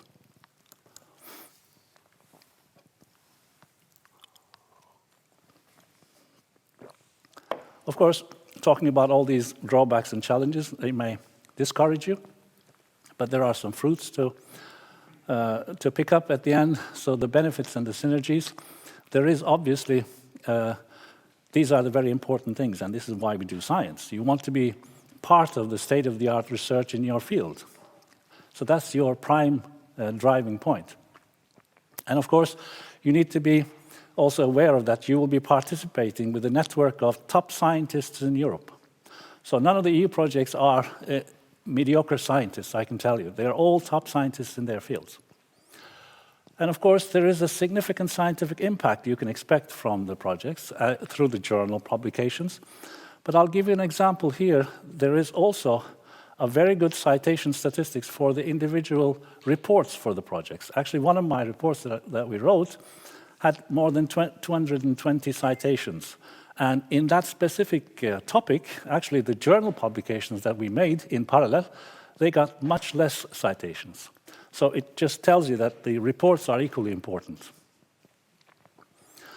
And not least, maybe one of the most important things is that it's a sort of a process that you enter into. Once you get into the network of top scientists, they will not sit still. Once the project is finished, they will continue doing and applying new projects, and you will be part of them if you've done a good job in the first project that you're attending to. I'll just conclude my talk very quickly because time is very limited. So with sample statistics, that these are my personal numbers. I've been participating in 11 EU projects within the last 22 years. And in 3 different programs, actually, FP6, FP7, Horizon 2020, and I have 2 proposals pending in the new program now, with the last call, which came out in October. So it's a continuous process, and I'm actually very happy to be able to participate in these projects regularly. So on the average, it says 1 EU project every 2nd year, but that doesn't necessarily mean that they all happen in a sequence of time. Sometimes you get several projects running in parallel, sometimes you have less. So there is also a change there. And of course, I've been participating in different diverse topics, and 5 of them were in research-oriented, applied research, I would call. 5 of them are infrastructure projects, which are heavily involving infrastructure and instruments, and thereby they are very expensive projects. So one of the reasons why those numbers are mentioned here, actually one of the projects that we participated received 18 million euros for a single project, which is quite substantial, but on return there was a lot of partners in the project, but yet also a lot of instruments involved. So of course, number of participants in each project is also very variable. I've been participating in projects with less than 6 partners, Also with projects like 48 partners in maximum, which actually the project mentioned by the Deputy Director General this morning in Taros project. So that had 48 partner institutions. And you can imagine how many researchers were working at the same time. So we're talking about hundreds of researchers in a single project working collaboratively. So I will just list those projects that I've been attending to. And my general experience is that it is, as mentioned earlier, hard work, but at the same time it is very rewarding. You feel that you're part of a state-of-the-art research, and you see that, you see the outcomes, you see the citations later on. So it's definitely a thing that every researcher at the university should try, if they haven't done so already. Those who have tried, I'm sure they have their own experiences. Thank you.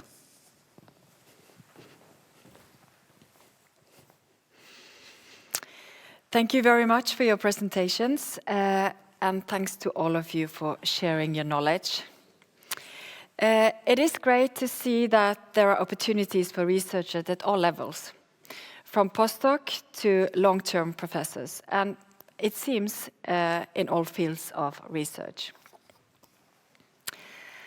We will now move on to the next session, where Professor Barbara Wasson will lead a panel debate about participation in EU-funded project.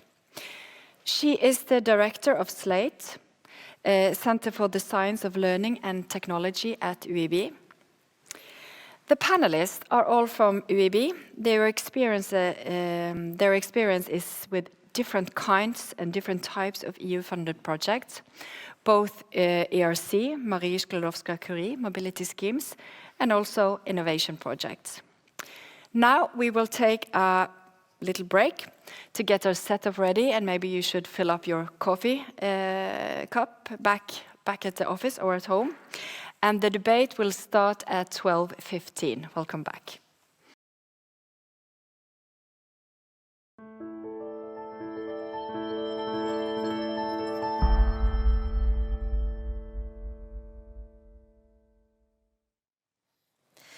Welcome, and thank you for joining us today for this interesting panel. As I was introduced before, I'll just remind you, my name is Barbara Wasson, and I'm a director for the National Center for Learning Analytics that's hosted here at University of Bergen. I received my first funding in 1998, and today I coordinate one project and participate in 3 others. And I'm really interested to hear my colleagues' experiences over the years, because you do, as we've heard already today, gain a lot of experience that's worth sharing. So today we have a very exciting panel where the goal is to highlight our general experiences from participating in EU projects that may be useful to you, UIB researchers.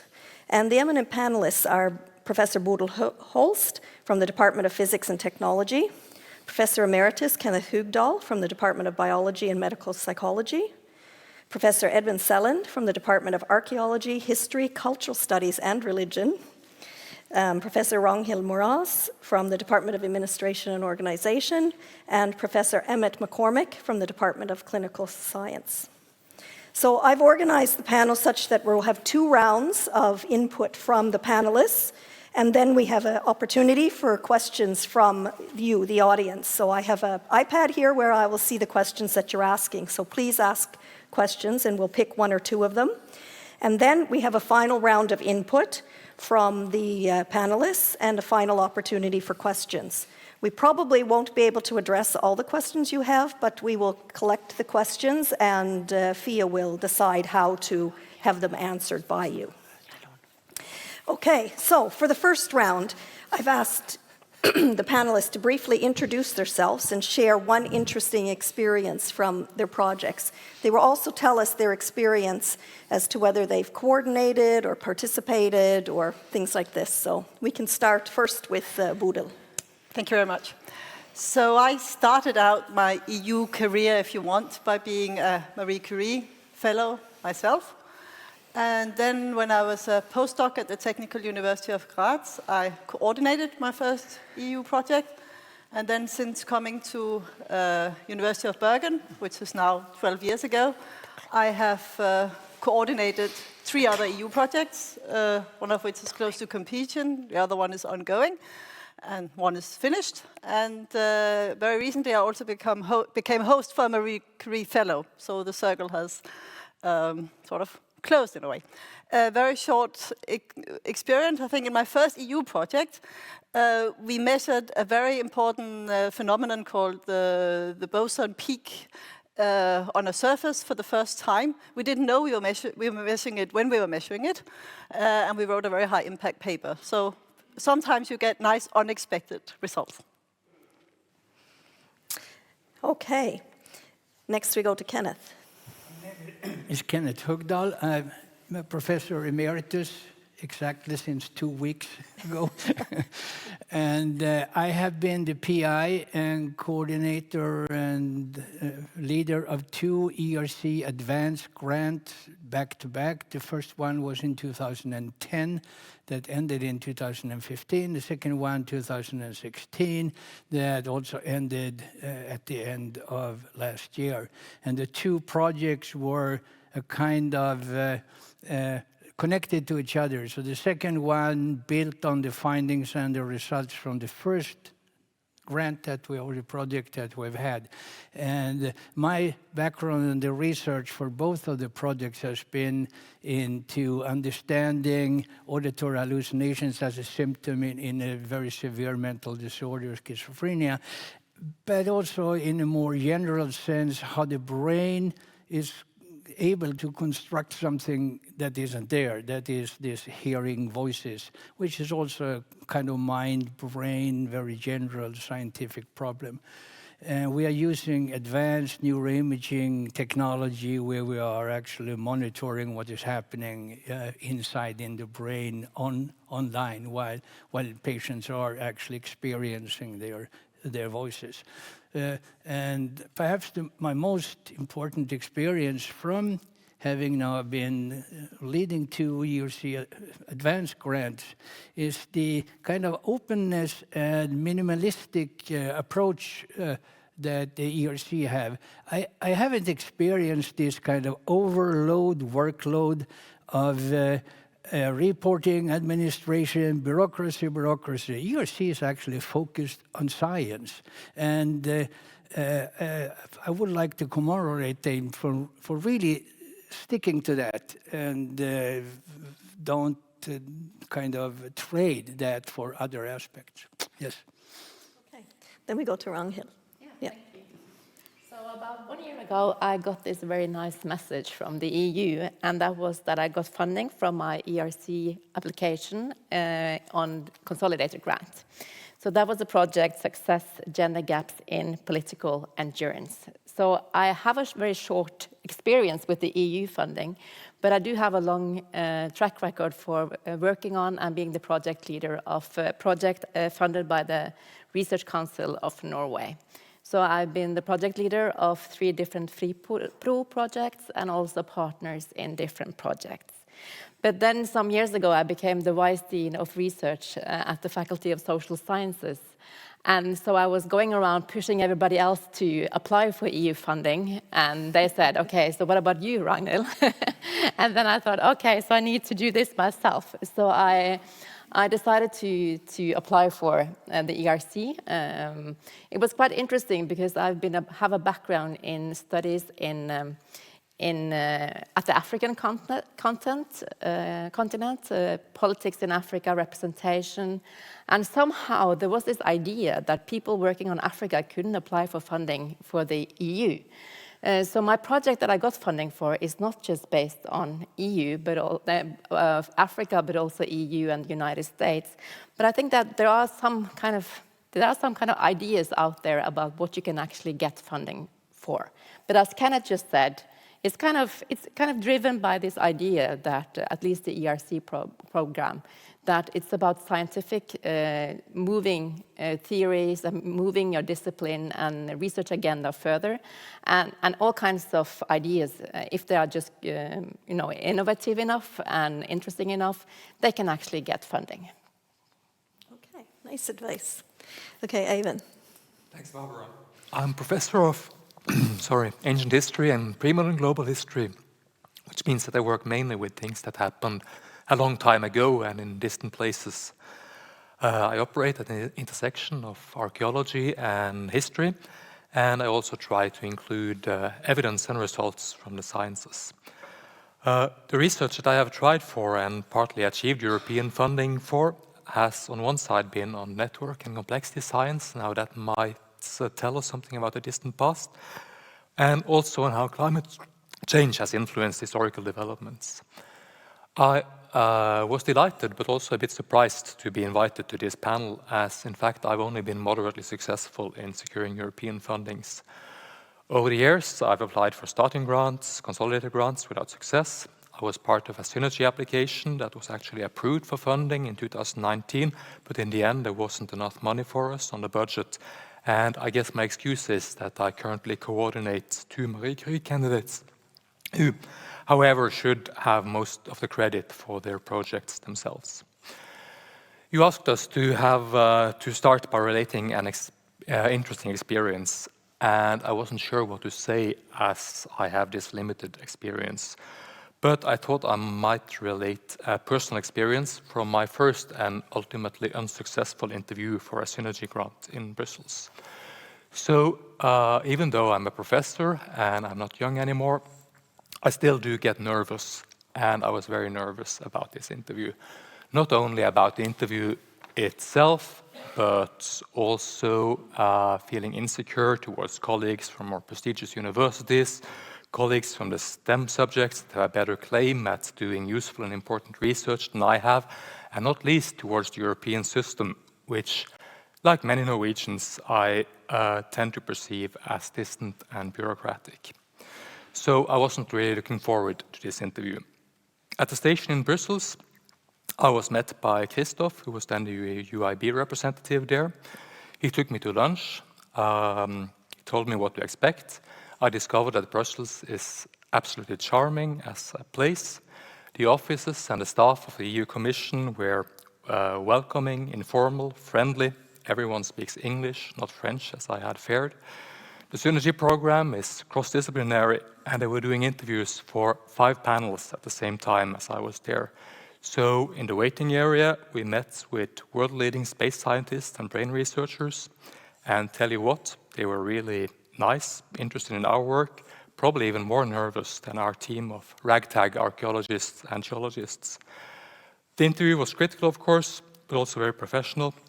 And afterwards, we got to celebrate with Moule frites and Belgian beer. So it was a nice experience. I got to challenge my prejudices, and I walked away a bit less insecure than when I arrived. Very interesting. Yes. And finally, we'll have a first statement from Emmett. So I suppose my EU experience is in its infancy at the moment. I've been a part of 4 projects so far across various different disciplines. So we've had projects in the new therapies for rare diseases as part of Horizon 2020. I've been part of 2 Marie Curie ITN, Innovative Training Networks. We've had a project in the ERA PERMED, which is a translational call for collaborative innovation research projects in personalized medicine. And this year, actually, I put my foot in the water for the first time in coordination under Horizon Europe, and we have 2 applications currently under review in the European Innovation Council Pathfinder call. So a bit like yourself, Ragnhild, you know, I have had the Vice Dean for Innovation at the Department of Clinical Science, so I kind of felt that I had to try to fly the flag to a certain extent, however successful that's been. But I think, I suppose, one of the main take-home messages that I have is that really the EU money that I've received, at least anyway, I know it's only been as a participant and not as a coordinator, has been relatively hassle-free and is very flexible as regards what you can do with it. The other thing I think as well is to take your research and look at it from different angles. We're involved in several different programs with very, very different thrusts of the research. So, you know, my main research is in preclinical development of drugs and molecular imaging, but that can really be tailored and modeled in so many different facets. So, you know, explore your networks and, you know, see where you can put a foot in. It's a great experience. It gives you access to excellent researchers and technologies throughout Europe. And it's probably something that you wouldn't have access to if it wasn't for the EU programs. So, yeah, my experience has been very positive so far on the whole. So, yeah. Coordination, that might be a different task, but we'll soon find out, I guess. do you want to say something? Yeah, Yes. I just thought I wanted to add, because the projects that I have been doing are a bit different from my colleagues in that I have been a coordinator of collaborative research projects. And I just wanted to sort of flag the flag for that also, because the great thing there is that if you have a good idea, you don't need to be quite as brilliant on your CV as you might have to be for an advanced research fellow, for an advanced ERC grant, but you can pick all the partners you need to realize your idea. So it's like a huge scientific chocolate box out there, and you just go and you get it.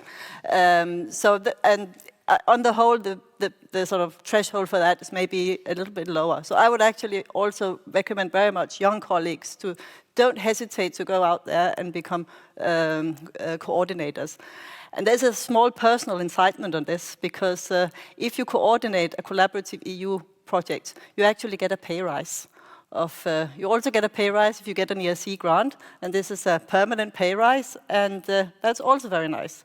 And if you're very strategic, if you're a young professor, you will have an average salary. You will have a salary that is below the average salary at your faculty, most likely.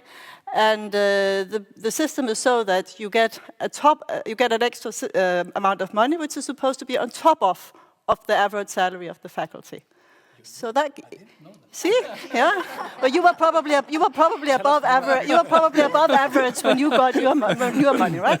So I mean, just the Future and Emerging Technology project that I'm currently coordinated gave me a pay rise of 90,000 kroner, which is worth taking also. Apart from the fact that it's the greatest scientific idea I've ever had, and I could never have done it on my own. I need all my partners. So go for it. Yeah, I think that's really good advice, and I think it's really important what you point out, that we've heard ERCs, we've heard Pathfinders, we've heard coordinated projects. There are many, many different things that you can participate in. And you can also start as a non-coordinating partner as well and build up to coordinator. Like no, I started as a coordinator. I heard that you jumped in. And I think you should just do that, because you cannot wait for people to ask you to become a partner. It's much more fun when you're a coordinator, because then it's your idea. Yes. Sorry. Go ahead. I think also, like, I've been involved in 2 Marie Curie international training networks, and as a young PI starting your own group and stuff like that, I think it really gives you access to excellent PhD students that maybe would never have considered Norway as a destination for their PhD studies, but you know, they know the quality of the Marie Curie and these various different networks, and they will apply. You will get access to people that maybe you're not going to get to have access to if you just have like normal UIB or NFR PhD position. So I think I would really encourage people to give it a go, because yeah, it's really worth it. I've had very positive experience, especially with the ITNs. Okay, very good. Okay, so I have to remind you that you can ask questions, so we will have another round, another set of questions to the panel, and so please send in some questions to us. So in the second round, I ask the panelists I'd ask them to pick their most important takeaway from their experiences and to give us 1 or 2 benefits and 1 or 2 challenges that they have encountered. Evan, you can go first. Thanks.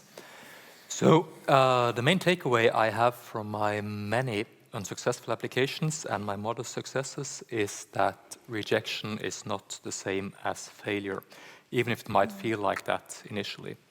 So my failed consolidator application was reworked into a successful research council grant that got me a job at a critical junction of my career. Our synergy project that was never funded has resulted thus far in 3 co-authored articles, two of them even in top-tier journals.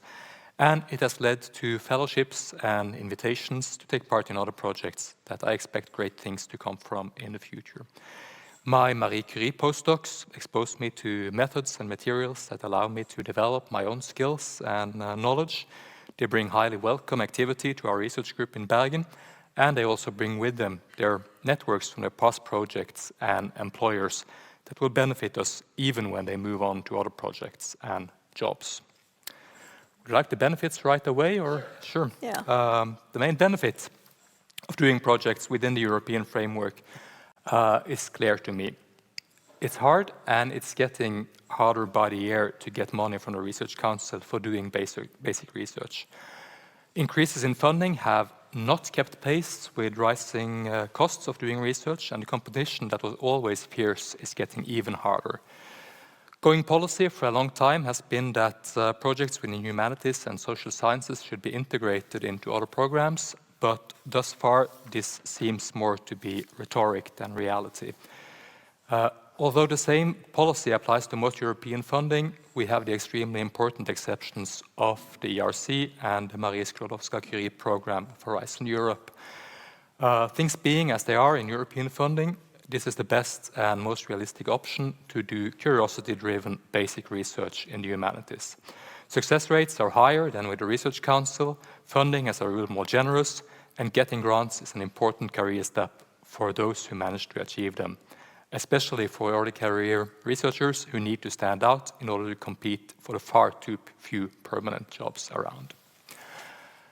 Then for challenges, the main challenge, of course, is that applying for European funding and working on joint projects over time is hard work and it's time-consuming. It's taxing on your relationship with your family and with your colleagues. Economy air travel and meetings in airports, hotels is not glamorous, and after a short while, it's not even fun. While we get extremely competent and service-minded backing from our colleagues in the research administration here at UIB, you will only be partly compensated for the extra time you put in, and your efforts and your results might not be fully recognized by your colleagues in Bergen. While this sounds bleak, my advice is don't do it unless you're in it for the research, for securing your own career, or for providing opportunities for younger colleagues. Very nice. Yeah. Okay, Ragnhild. Yeah. So I think that what an experience of having a large project like the ERC and starting that up is to have a lot of reflections around what responsibility is. Because I think that a lot of times we talk about the responsibilities and we think about the budgets and the reporting and really administrative tasks of leading a project. But what I kind of find as both an opportunity and maybe also a challenge is that we do really have a responsibility of pushing a scientific agenda or a theoretical agenda. It's a kind of, I have to kind of remind myself that at one point I told the EU that I was going to do this funding, and then I have to do it. I was going to kind of, I think I even said at the interview that I was going to have this kind of paradigmatic shift. And then if you have said that, you really need to push yourself and be the person who can do that. And I think that that is a very experience of leading a project, that you really have to be the person that can do this, which I find quite an interesting experience of leading a project. So I think that that is also an advantage in also your personal or your kind of career, how you build your career as an academic, because you need to maybe look into who you are and also see yourself as a role model for those who are going to join your project. So I think that that is a very interesting experience of being a project leader. I think the disadvantage could be that it is sometimes difficult to find out how to both be very dedicated to your project and also do large classroom teaching.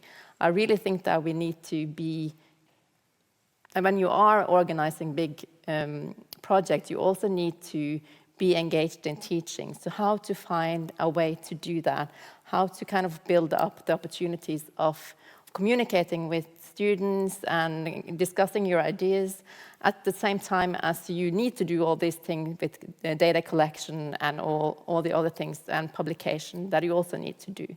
So that is maybe kind of the disadvantage, to find that way of how to make sure that you are also teaching and bringing your research into your teaching. Okay, yes. Emmett. Yeah, I suppose the benefits that I've seen, at least anyway, from EU grants is that the larger mainland European groups are much more willing to collaborate on EU calls than they would be for NFR grants or even NIH grants. And I think that's maybe down to maybe the budgetary constraints. And of course, with NFR, a lot of that money needs to kind of stay at home, so to speak.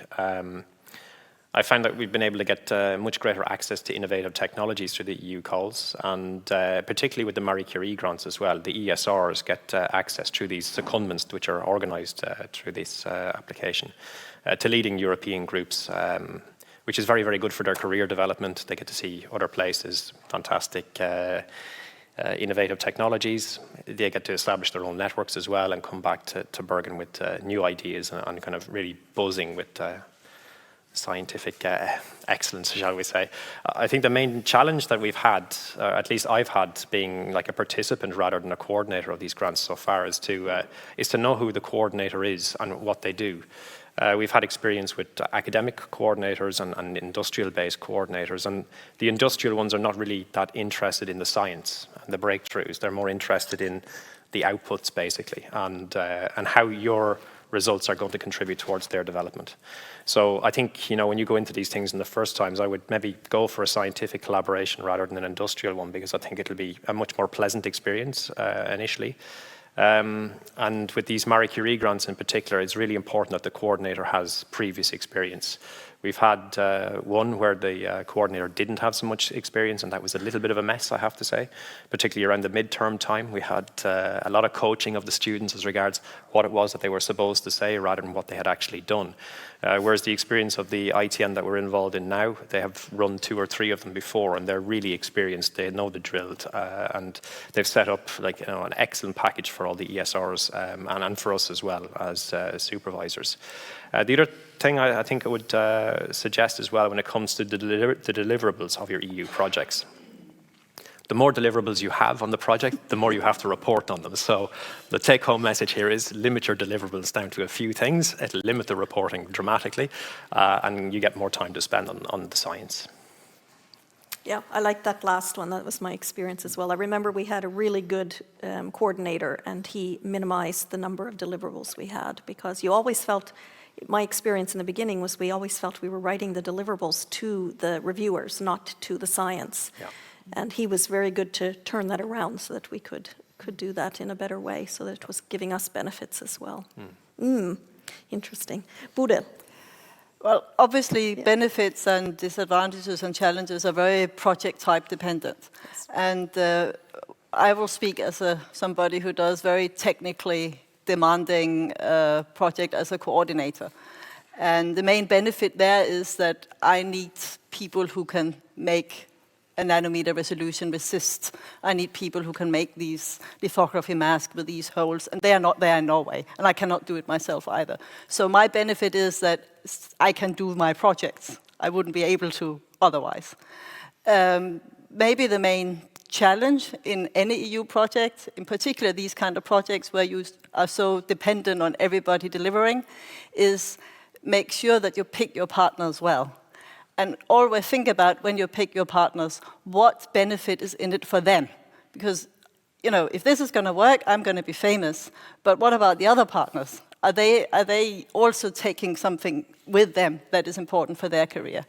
And I will say, in retrospect, the challenges that I have had have mainly been related to partners, and that challenge has been related to partners that were perhaps not so dedicated to the project.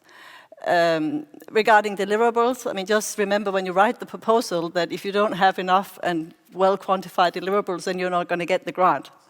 And I also do find that deliverables as a coordinator is a good way to make sure that the project stays on track. So there are pros and cons. Yeah. Very nice. Kenneth.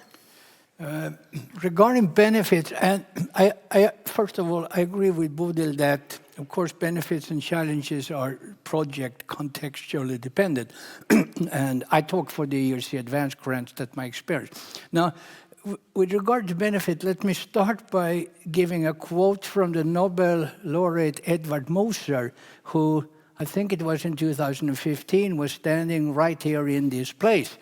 And he was invited to give a talk at the Trombone Foundation annual seminar. And he said that, if I remember correctly, ERC was God's gift to mankind. And maybe I don't agree exactly that it's a gift to mankind, but let me rephrase it and call it God's gift to academia at least. And with that, I mean that the ERC the concept of ERC, and that's really a benefit, but that's from my perspective. I'm not saying that it applies to all fields, other fields and context, is that it is bottom up. It's driven by the idea. It has no predetermined premises. And it doesn't actually demand or require a default partner. That's a kind of amazing thing to say of me here, because we hear all of the problems and how you deal with your partner. The ERC doesn't require you to have a partner at all. It will be probably beneficial to have it.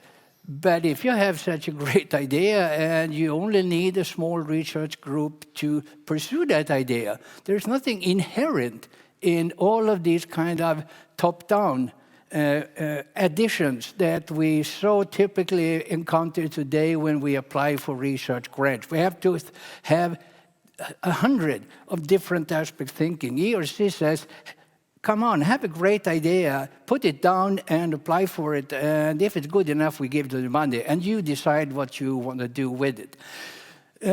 So that's a kind of benefit of it. A challenge is, of course, let me talk about exit strategy. And that is really a kind of challenge for the advanced grant. The Center of Excellent Research that the Research Council is administering, and some of you and others are in there, then also coordinating and so on. There is also very often negotiated a exit strategy. You negotiate with the hospital, the university to come up with some kind of continuation, but not for the advanced grants as I see it. Now, the exit strategy for a starting grant, the natural exit strategy for that is, of course, moving into a consolidated grant. The exit strategy for a consolidated grant is, of course, moving into an advanced grant, but then it stops. No one takes any kind of responsibility for taking on that. And that's a challenge that I think is there. And of course, everything with deliveries and that we have heard about is also a challenge for the ERC grants. I think I stopped there. Yeah, that's really interesting, Ragnhild. No, but I think you said there's really an advantage that you can be on your own. So we kind of have the example of the chocolate box, and here we have the chocolate bar, the ERC. But I think that was one of the challenges of suddenly being the chocolate bar, that I was going to be alone because I couldn't pick the other flavors. So that, I must say, is a small challenge as well, especially when you're used to being in a chocolate, kind of having a chocolate box, but then suddenly you're going to be the chocolate bar. Yeah. Interesting.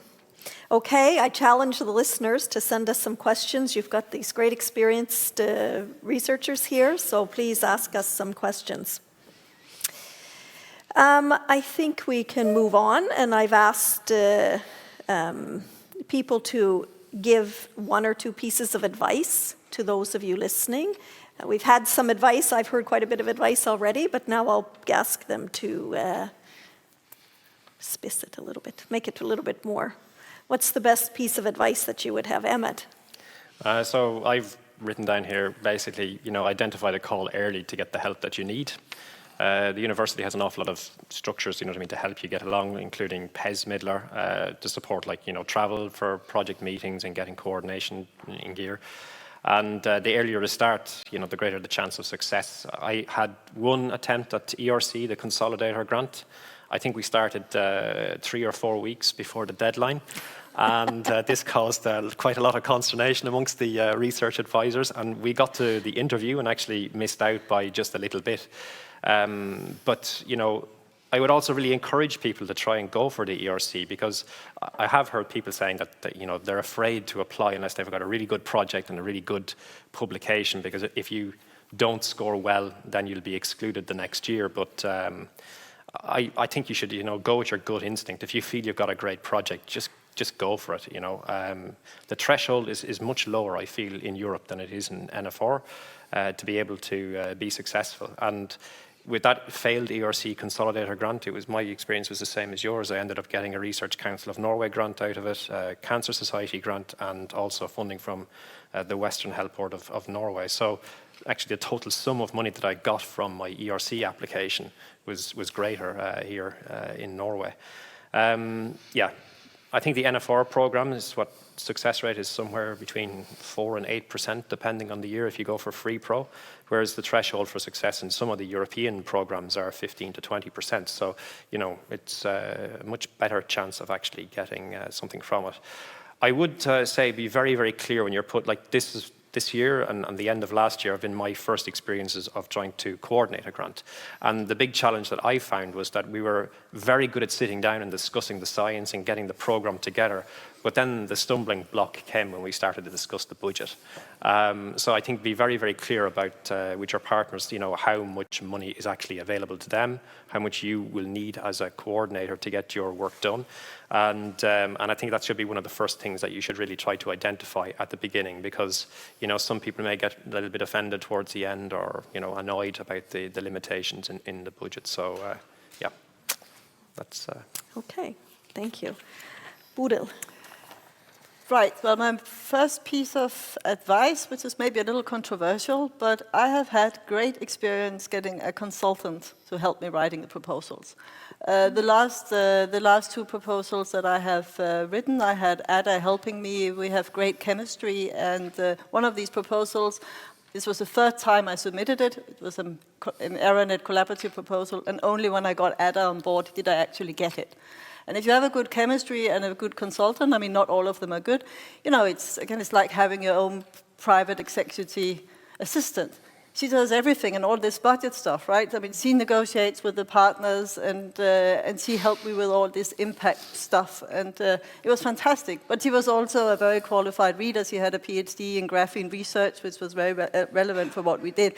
So not only did I get the help with all the administrative stuff, but I also got a very thorough and careful, scientifically well-funded reading of the project, which I could not expect from a colleague because it just takes so much time.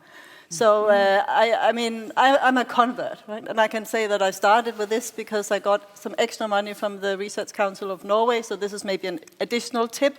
There's the money from the University of Bergen, but sometimes you can also get extra money. This project that we are now coordinating, in particular if you want to be a coordinator, so the project that we are now coordinating that I'm coordinating is a Future and Emerging Technology project, which you can say is like the most prestigious after an ERC grant, and they were interested in having more Norwegian coordinators there, and I don't know how much the cost, but it was a substantial support in getting this assisting help from the consultancy, and it worked. And where did you find a consultant? Well, this was actually a consultant that was recommended through the Research Council of Norway. But this particular consultant, I mean, that company now also actually has a deal with the University of Bergen. But you have to be very careful because another consultant from that same company was, in my opinion, crap, right? That didn't work at all. So, so you have to be willing, you really have to judge yourself, is this useful for me and can I work together with this person? I would completely agree with that. We've had consultancy companies come in on 2 of the different grants, and one of them were fantastic, really, really excellent, and we had a really good tone. The other ones were there for the money. And it was so obvious from the very beginning, they really didn't help out that much at all, and it just cost a lot of money. So shop around before you get one, and then talk to people as regards their experience with these companies. Yeah, I also had the experience where we were applying for a large network of excellence, which was in FP7 framework. Yeah. And we had consultants here at the university. We had to go and present our projects, and they looked at us and they said, "You'll never get the money." And we were the one that got the money, like 48 million. So it was. You have to go with your gut a lot of the time, I think, and find the chemistry, as you say, with people. Okay, Kenneth, what's your main piece of advice? Let me start by continuing what Bodil is saying, and also Emmett on this with consultants, which I think is an important question that we kind of perhaps overlook. When I was preparing for my first grant in 2008, 2009, the research department here at the university allocated a dedicated consultant to each project proposal. And I had one who came up to my office, and we were talking a little, and she said that she had a bachelor degree in the field in which I now was kind of writing an ERC advanced grant application. And she started actually, she had read the first draft, and she started asking questions and saying, this is not good, and I think you should change this. And I started thinking, who the H are you coming here with a bachelor degree and telling me how to do it? Luckily, I didn't say it. I constrained myself. I don't know how I did it. So I started thinking, now I started listening to her. And actually, she had one of the best comments and criticisms because it came from outside. It was not coming from the inside. And she had enough knowledge to kind of see the overall picture. And I actually thanked her and gave her credit later. Just as a kind of add-on to what you were saying. As for advice, let me say three things. And now I talk as a reviewer. Yeah. And now I'm very kind of project or field specific. This doesn't necessarily apply to any other fields than to the fields I'm into. And as a reviewer, and this is interesting because we very seldom discuss the fact that when you apply for a grant, if you have some kind of a little seniority, 1 week you sit at one side of the table as a person who writes the grant. The next week you sit on the other side now reviewing grants, because we are both reviewers and we are applicants. And we tend to forget that that kind of experience as a reviewer may actually be this informal knowledge that consultants cannot come with, because you got to have that kind of reviewer feeling. So let me say something as a reviewer, and that is, tell me a story in your application. Keep it simple and focus, and add a little bit more focus. If you can't catch my attention on the first page or even in the abstract, I have a bunch like this. I have them sliced like this, and I have to go over them, and then I have to redo it again. And if you don't catch my attention, I think, this is kind of interesting. Maybe I look more into it. You're out. So think about that. Yes. I just want to second that from my heart. I'm from a completely different field. It is exactly the same. And that was actually the one bit of advice that I forgot to give. Sign up and become reviewer yourself. Yes. I started out reviewing EU proposals when I was 25, and I had been a reviewer for the Future and Emerging Technology call myself on several times before I eventually wrote my own project. It's also a very interesting experience because you get to know about science that you would probably not otherwise have known about. So you end up getting a broader experience. You have to be more broad when you evaluate. And as Kenneth says, it's the abstract, right? Yes. And you realize that much more when you're on the other side. So being an EU reviewer is great experience, and you get some money for it also. Not a lot. You do? Yeah.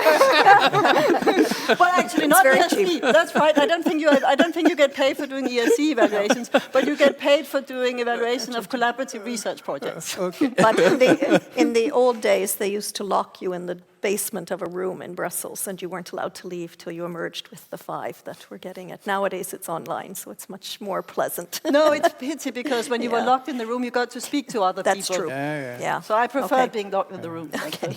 So just to consolidate what Kenneth and Bodil have said, and without the ka-ching factor, it was, for me, I also did the FET calls as well as a reviewer for a couple of years.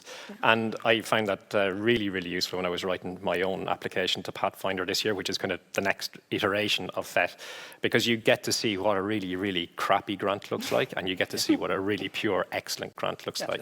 You get to see also the way it's constructed as regards the illustrations, the visual aspect of it as well. And I think that's something that people maybe don't think about so much, is how does your application actually look? You have to think of it from the point of view of a reviewer.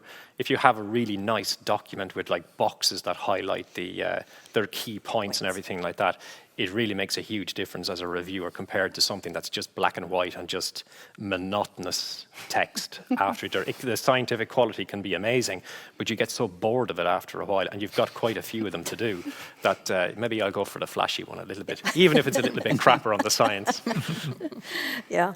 The next level to doing that, you also can be an expert reviewer of the projects that do the midway reviews and the final reviews. I've experienced. Do any of you have experience doing that? I've done that as well. Yes. The one thing I want to share, even though I'm not a panelist, but I will share, is that what I learned there was the question that we got, at least in the projects that I've been reviewer for. The question from the EU is usually not about the scientific production of the project. It's whether there is funding left in the project to meet the goals they have set for themselves.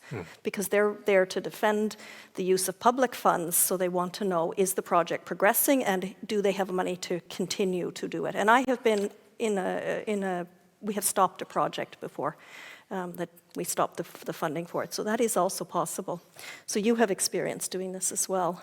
Yes, yes, it's absolutely right. But I would say on the whole, all EU projects, also the collaborative research projects, are supposed to involve risk, because that's the whole point, that the EU is covering also for companies involved, covering the cost of the risk to encourage them to do these things.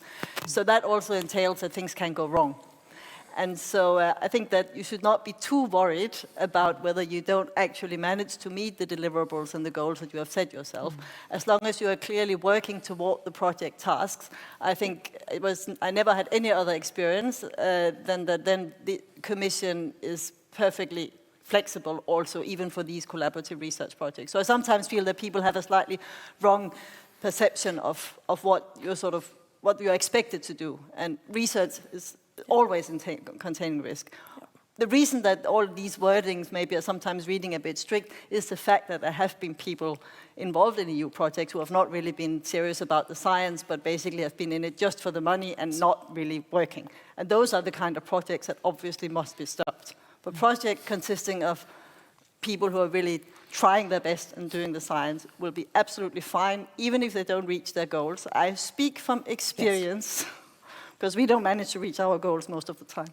Yeah. Ragnhild, do you have some advice? Yes, there's been a lot of good ones now, but and especially try to get all the help you can. And if someone offers you help, you should take it. But I was thinking also, I think it's important to, another part of it, if you call for an interview, I think it is really important to train for that and kind of figure out what you need to do and figure out things with yourself, both in the project and how to talk about that, and these things are really important. And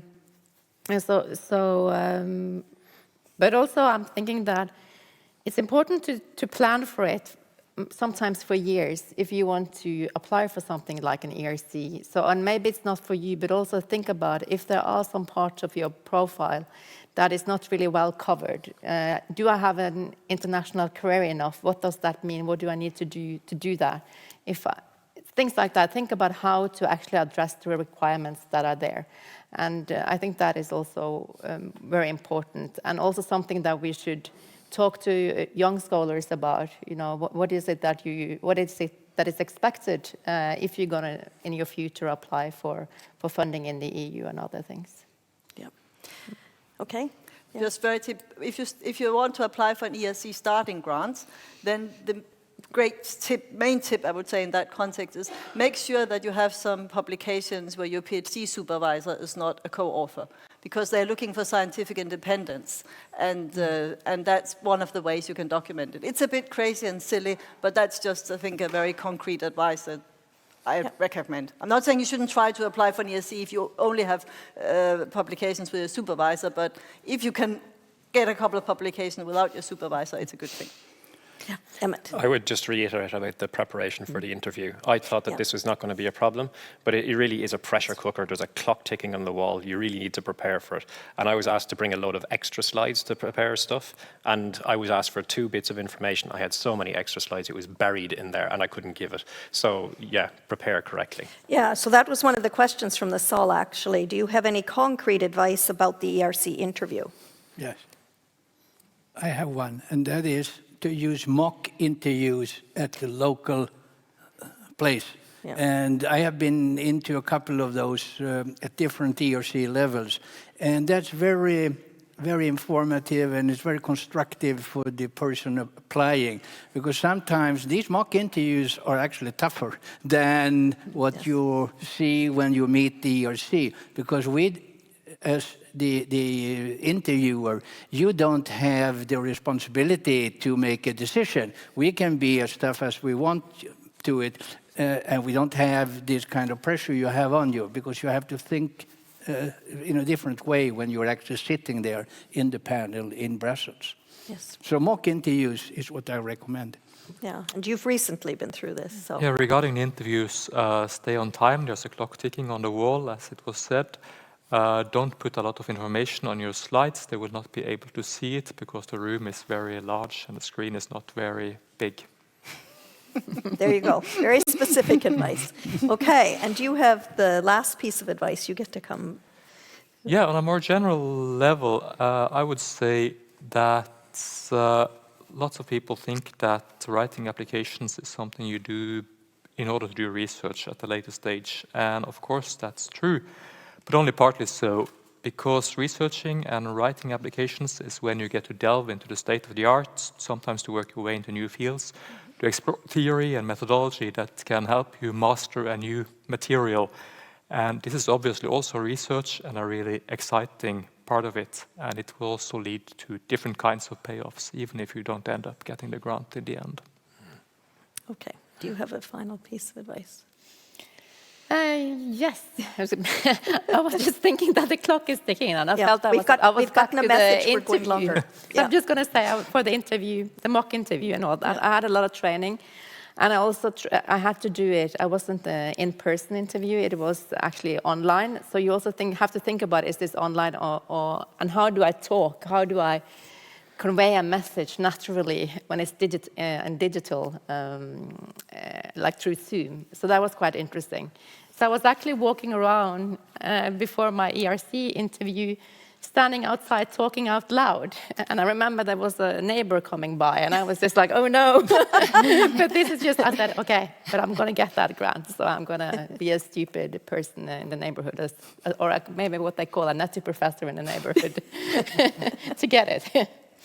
Okay, I want to remind people that if you want to ask a question, you need to log into the chat with your name, okay? So please ask. We have a couple of questions here that we'll take, and we'll go probably a few minutes over time, although I see we have about 6 minutes left. One of the questions is, what is your advice for young researchers? How do you get into a position to apply for EU funding? Does anyone want to jump in? I know, Bodo, your advice is just do it. Or not? Yes. Yes, sure. Yes, yes. But of course, you need to talk to, and you have to have an institution behind you. Yes. So you have to kind of make sure, you have to talk to the head of department and others to make sure that you actually can apply with that institutional affiliation. So that you need to check. And then also talk to, there are always research advisors, and they will put you into a program. If you want to apply for EU, I think you can just give your name to the research advisor, and then if your head of department or others approve you as the one that can apply. There is a lot of the division on research and innovation is also helping out, so there's a lot of things happening if you just give your name in. Okay. Yeah, we go Eivind and then. Well, it's difficult, of course, but you need to try to stand out in some way. And one way of doing that is by publishing as much as you can, even during your PhD, and even in addition to what you were otherwise supposed to do during your postdoc. So short and brief, but publish. I think also if what you're looking for specifically is that you are here at University of Bergen and you want to apply for a Marie Curie fellowship, I would say then there are two criteria you should look for. If you have a fantastic idea that you want to pursue and you know the world, where the world expert is, then you go there regardless of where it is. If it's more a question of general, I'll be interested in pursuing my scientific career, then you go try to get a position in one of the world leading universities, because there's even a track record that your chances of getting a position, getting a Marie Curie fellowship is bigger if you're at a world leading university than if you're applying for example, University of Bergen. That's just the way it is. And it looks good on your CV regardless of what you're doing if you have been to MIT or Harvard or Cambridge or wherever, because you can also apply for America for Marie Curie, in case you didn't know. This is not particularly politically correct, perhaps, but I think that this is just the fact. Referees are also human beings, and if they see somebody wanting to go to MIT, it just looks more impressive then. But be a little careful, because also make sure that then when you negotiate the projects with these people in these places, that they don't steal your ideas and so on. There are many aspects, but that's a general rule. Okay, Kenneth?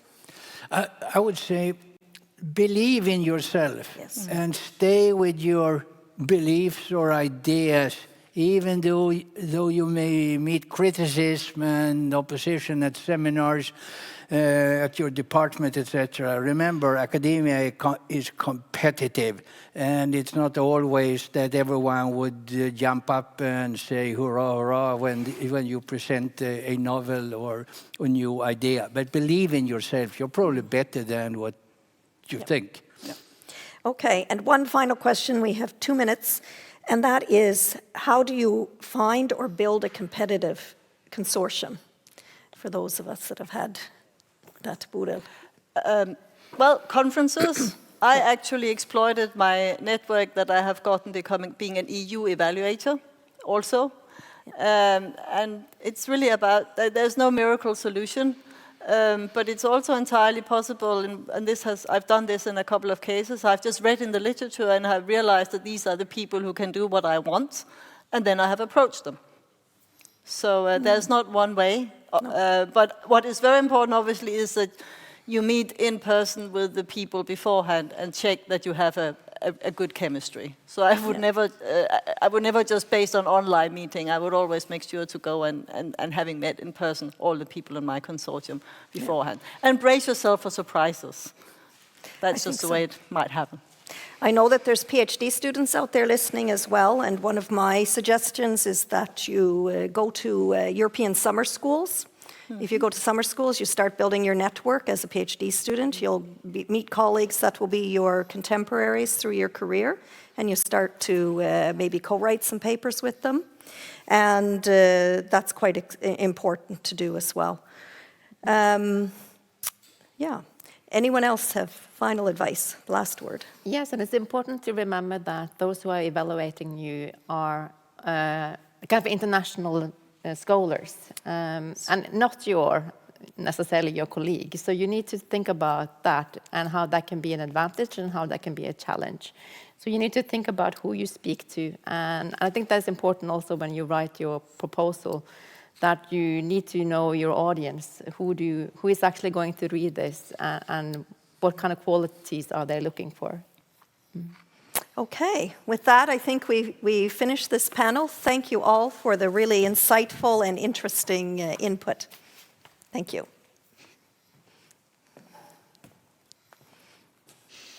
Well, I just stand in front of you, but looking in the camera to all of you listening to thank you really so much. There was so many things to learn, so many good reflections, and especially thanks to you, Barbara Watson, for, I think, moderating this debate so well. It is exciting to hear your reflection on the benefits and challenges from really different kinds of perspectives. Now, have you ever looked at the opportunities in the EU's programs and thought that your relevant call or topic is missing? If that is the case, how should you proceed? After a break, soon lunch, in the debate, we will hear more about the possibilities for providing scientific and policy input to the EU. But now, get some lunch, for those of you who haven't already ate. Coffee, stretch your legs, catch up on your emails, and see you back here at 13:30.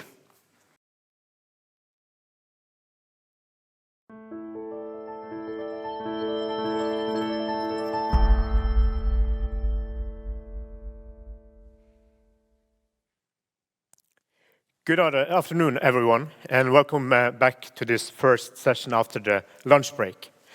My name is Are Strøme, and I'm currently heading the section on international cooperation at the Division of Research and Innovation here at UIB. I will be chairing this session on the possibilities of providing scientific input to the EU and strategic policy work. With me in the panel, I have three distinguished guests who have each have experience working with EU research and innovation policies and programs in different ways. First, we have Professor Jan Erik Askildsen, who has a PhD from the Norwegian School of Economics and is a professor of economics at the Department of Economics here at University of Bergen. Askildsen is presently in his second term as Dean of the Faculty of Social Sciences and has previously been head of the Department of Economics. During the period of 2007 to 2013, Askildsen was the research director at Uni Research Rockon Center. Askildsen has participated in international research programs funded by the EU, primarily within health programs, and with a substantial collaboration with researchers from several countries and different academic disciplines. And he is now a member of the National Reference Group of the Research Council of Norway for Horizon Europe on health. Next in line, we have Ms. Charlotte Eide, who has been the head of the UIB's Brussels office since January 2021. She actually started on the 14th of January last year, so today is her one-year anniversary, so congratulations with that. Charlotte has worked within the field of research and innovation policies since 2018. She came to UIB from the Brussels office of the Confederation of Norwegian Enterprise and has previously also worked for the NTNU's Brussels office, where she did her master's thesis in European studies on how universities work in Brussels to engage in EU research and innovation policies. Last but not least, we have Professor Øystein Jansen, who holds a PhD in Earth Science from the University of Bergen, where he has since 1993 is professor of paleoclimatology. Jansen was the founding director of the Bergen Center for Climate Research, a world-leading center on climate dynamics, which he led for 13 years. Jansen is presently academic director for the Academia Europaea Bergen Knowledge Hub and is vice director for the interdisciplinary Sapiens Center on Early Sapiens Behavior at the University of Bergen. Jansen is also a member of the Scientific Council of the European Research Council. As well as he holds a lot of other memberships in academies. He was also coordinating lead author of the several IPCC reports, the Intergovernmental Panel on Climate Change. And he has been awarded several prizes, amongst other the Bergen Prize and the Meltzer Prize for excellent research. So with this distinguished panel, we can settle in for a good discussion. If there are any questions from the audience, please feel free to post them in the chat, and we will try to get back to them during the panel. So I want to start off with letting the panelists have 1 minute, a 1-minute statement on the importance of providing input to the EU and input to the strategic policy work. And please let us start with you, Charlotte. Yeah. So yes, I am representing the UIB Brussels office here, and of course, I would say then that it's extremely important to provide input to the EU.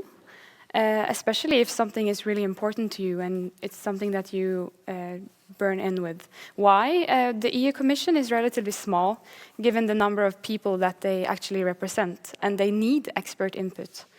Not only do they need it, they go out and get it. And a consultation process that is open from the European Commission can receive several thousands of responses.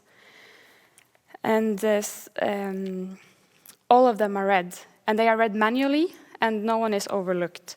And these responses are used to create an understanding of the people of Europe's voice into the coming proposals, the coming framework, the coming calls for proposals, work programs, and so on. And this input is extremely valuable to the Commission that is not composed of experts like our researchers. And if we do not contribute, who are these thousands of voices that are heard? They are definitely not representing the University of Bergen. If we don't speak up for ourselves, no one else will speak up for UIB. So this is why it is extremely important when we know that anyone can have their voice heard to make sure that our researchers' views are also considered. Yes, thank you, Charlotte. It's really important to let your voice be heard. And Øystein, what will your statement be, opening statement? I think we need to realize that the funding of research programs, both in Norway and in EU, are determined by political choices. So if we don't influence the policy that underpins the programs, they may go in other directions than we would like them to. And to do that, you need a knowledge of what the policies of the EU are in the different fields that we operate. That means that we need to be able, as scientists, to provide both input into the building of the science programs, but we need also to provide input into the policy areas where the Commission works, being it the green transition, climate change, health, pandemics, and so forth. So I think it's very important that we follow and know the policy development in EU. If we don't do that, we will be less successful also in our proposals. Thank you. And Jan Erik, what would your opening statement be? Yeah, I very much agree to what has been said so far. I think one of the prime thing is that as researchers, we actually do want to make a difference. We do want to have an impact. And if we are going to do that, we have to be where the policy is made. A policy of large relevance for Norway is made in the EU, even though we are not a member, but still it's there. We are invited to join, and we should definitely take this opportunity, being able to influence policy. And as said, actually what the EU politicians and bureaucrats in EU, they actually look at what is being done by research. I mean, it's not such that you necessarily can find your own project. Again, but because they do, of course, some more of summary research and have some people putting together different kind of inputs into particular topics they are related. But they always read and see what it is there. So if you want to make an influence on policy of relevance for Norway, you should also participate in the EU. And there is this extra, as Øystein mentioned, also this extra possibility of getting the funds we don't get from the Research Council in Norway, which we know is equally, maybe even more competitive than the EU sometimes. So definitely. Yes. Well, I can hear that everyone here is agreeing that the policies are kind of setting the scene for the programs and for the calls and so on. But Øystein, in your experience, you have kind of been in this game for a while and seen what benefits there are for researchers when they are engaging in this. So could you kind of just pinpointing what are the main benefits for researchers to engage in providing this scientific input to the European Commission and also to the kind of the strategic policy work in Brussels? I think there are two. One is to increase your personal success rate, or that of your group or unit.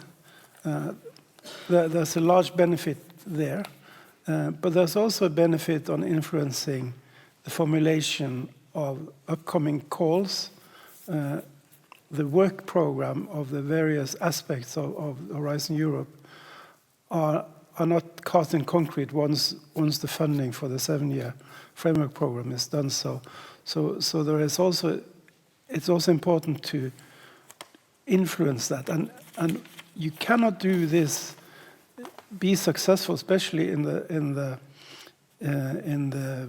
Pillar 2 of Horizon Europe, unless you know the policy context.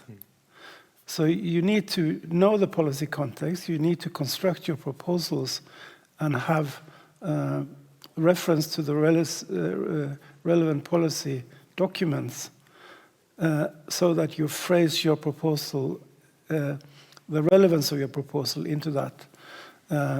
But I think also for Pillar 1, it's important to know why the EU is funding ERC or the Marie Curie actions. There is a policy foundation for that. It's excellence, it's to increase the competitiveness of Europe on the global scene. And if you know that, then it's easier to write a good and competitive proposal. So I think both input to the upcoming calls, but also knowledge that is very fundamental in making a successful proposal. So, does anyone else want to comment on that? What these benefits that the researchers get from actually engaging in policy work? I think if I could add, my experience is from Pillar 2 and the clusters, which of course is different from the ERC. I think it's very sort of stimulating to join in these sort of international groups you get through these EU projects. You meet people in a way beyond what is your ordinary network of researchers and find that there are a lot of interesting things going on. So I learn a lot, I think, both methodologically, but also in a way new groups and new ideas to further research. So that's the advantage of Pillar 2, which is more sort of applied, whereas ERC is different in the sense that you in a way, you run your own project more and really get the chance of doing what is your particular project. Yes. Just a small comment. I agree with that, but I think some people think that when they write ERC proposals, it should they use EU policies as the sort of the framing. That will be wrong, but it will also be wrong if you don't use the opportunity to state how your basic research may in the future have relevance. So it doesn't mean that you should stay away from that, but you need to know that the European Union is looking for different things from a bottom-up frontier research program than from a more applied. Yeah. Well, moving on, as already mentioned, and we kind of take it from this level of why should we do this, what are the benefits, to more concrete kind of how can researchers actually contribute. And as mentioned, Jan Erik, you are a member of this national reference group on health. And these national reference groups are consulted during the development of the work programs of the different parts of Horizon Europe. But how does these reference groups work? How are they used? And how can individual researchers at UIB provide input to the work of these reference groups? I think they probably work a little bit differently at the different sort of parts of the cluster, because these are Pillar 2 reference groups, of course, looking into these specific programs. Actually, we are 2 members in this group from the University of Bergen. Beyond me, it's Elisabeth Flo Granenbo from psychology faculty. And our role, of course, is to make suggestions into the program. But, of course, we do feel as agents, of course, from the University of Bergen. So we definitely want to work with the researchers here. But it's a little bit sort of challenging way of doing it. One problematic thing is that what we do get through this reference group, all the calls that are coming, when they are to be sort of in the last round to be posted. We also get, of course, possibilities to come into comments with those who are being coming in the next year, which was the last actually round we had this autumn when it comes to health. Problem is we get very sort of short window of time for coming into in these comments, and they have to be very precise. Luckily, we get very, very good help for our sake from Katie Anders at FIA, who is very sort of efficient in bringing out the information to those who can come with relevant information to this. What is important is that the ways with these reference groups, there are reference groups all over Europe, the way they can influence are different depending on which stage you are in the process. Yeah. At the very early stage, you do actually have the possibility of coming up with suggestions of what the sort of future topics or projects may be. The problem then is that, of course, the EU and other sort of agencies, they do have their ideas also on what they should be. So as I've understood it, the thing you have to do to be able to influence sort of the broad, really the topic to come up, you have to align with reference groups and groups in other countries. That is, I think, be in contact with the good sort of universities around Europe where you think you can cooperate on influencing what is to come. So then when you come to the later stage of the project, we always have this possibility of influencing really the wording of the project. But then the thing is, you have to be very precise. You can come up with sort of a clear sentence, and then we sometimes see that this is actually being taken into consideration. What I know is the EU actually read all these kind of things. They do really. They don't sort of take everything we suggest into the program or into the project or into the topic as it is announced. But there is always the possibility, see if you are very precise. So then, in a way, I think in a way where we have the best possibility of influencing things, as I understand from the Research Council, is that if you come with sort of very clear one-liner to the topic that is being announced, now the next one being 23, 24, then you have the possibility of coming in with a sentence, which may be important for you. Yeah. So the closer we are to the calls, the less we can actually provide, but we have to be precise and very detailed. Yeah. And text. Yeah. Providing text. Yeah, you have to provide a specific, clear text, one-liner, one sentence in English. And unfortunately, I don't think we have any statistics of how the influence is, but it do happens that we managed to get into. And as everything else, if you don't provide the input, it will not be heard. Then will you're not out. be read. Then you're out. Yeah. So, over to you, Charlotte. You work in Brussels. You are in this bubble, and many people probably ask, how do you work at the Brussels office to provide input, and how can researchers here at UIB use the office and use you and your colleagues at the office if they want to engage? Well, yeah, I like to say that it's only the creativity that stops you. You can use me in many different ways, and very short description on how I work. To influence the EU, there's several channels. So what I have as one of my main activities is to make UIB visible in Brussels. And being visible is mainly through me, because it's me that represents UIB down there, and me building a network for the University of Bergen. And through that network and through that visibility, continuously spreading the word about UIB excellence and good examples from the University of Bergen in Brussels, so that we create some sort of window of opportunity for our researchers to be invited into exclusive forums, or like, it could be a round table, it could be a one-to-one meeting with a policy officer in the commission. It can also be in a bigger panel session on a bigger conference, because they know that one time Charlotte mentioned that these researchers at UIB, they spoke about that they do that topic, and that's exactly what they need for this panel. So that window of opportunity is what I'm continuously trying to achieve to get.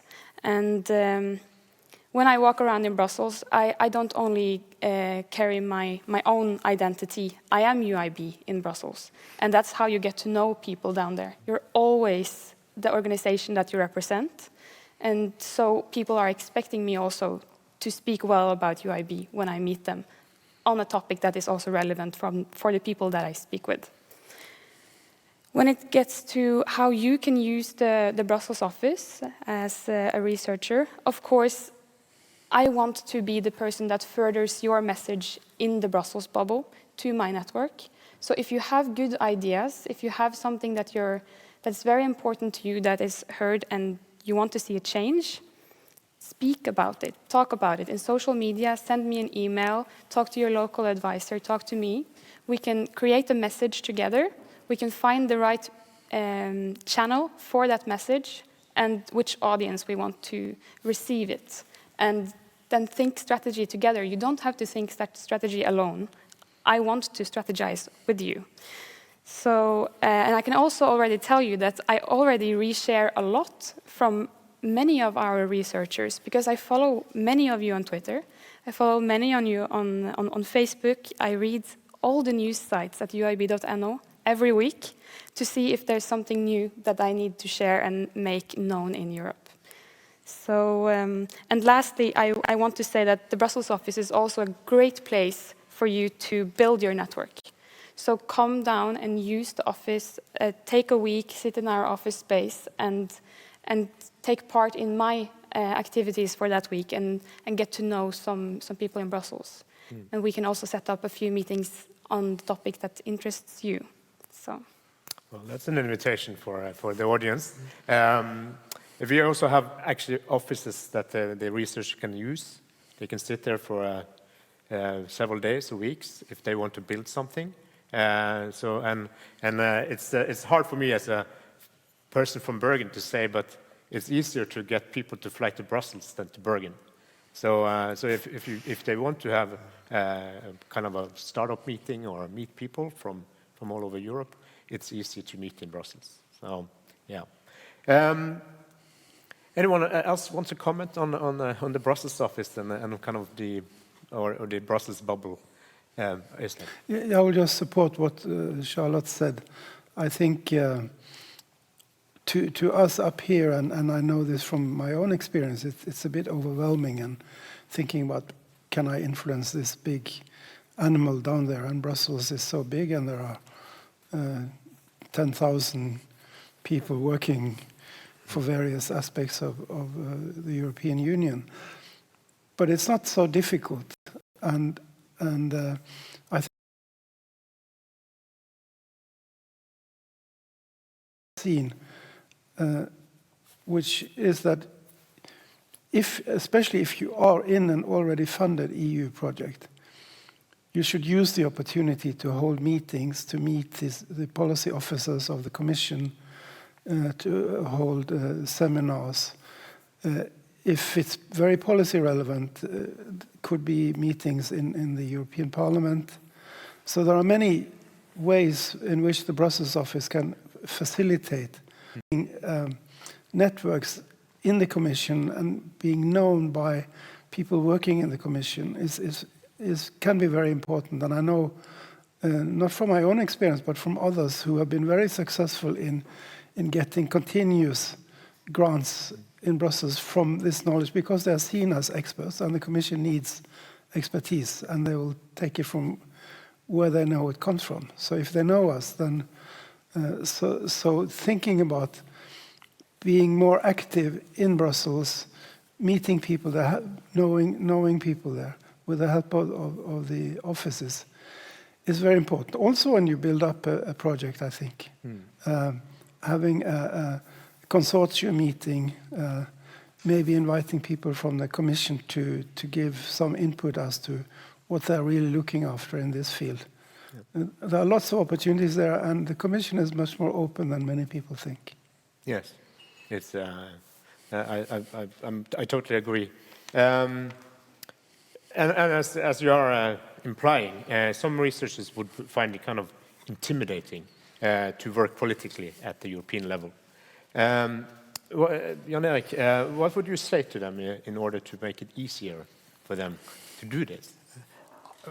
I think maybe I should ask them to go to Charlotte and ask for some assistance to reach people. And as been stressed here, it's not that difficult to reach people actually.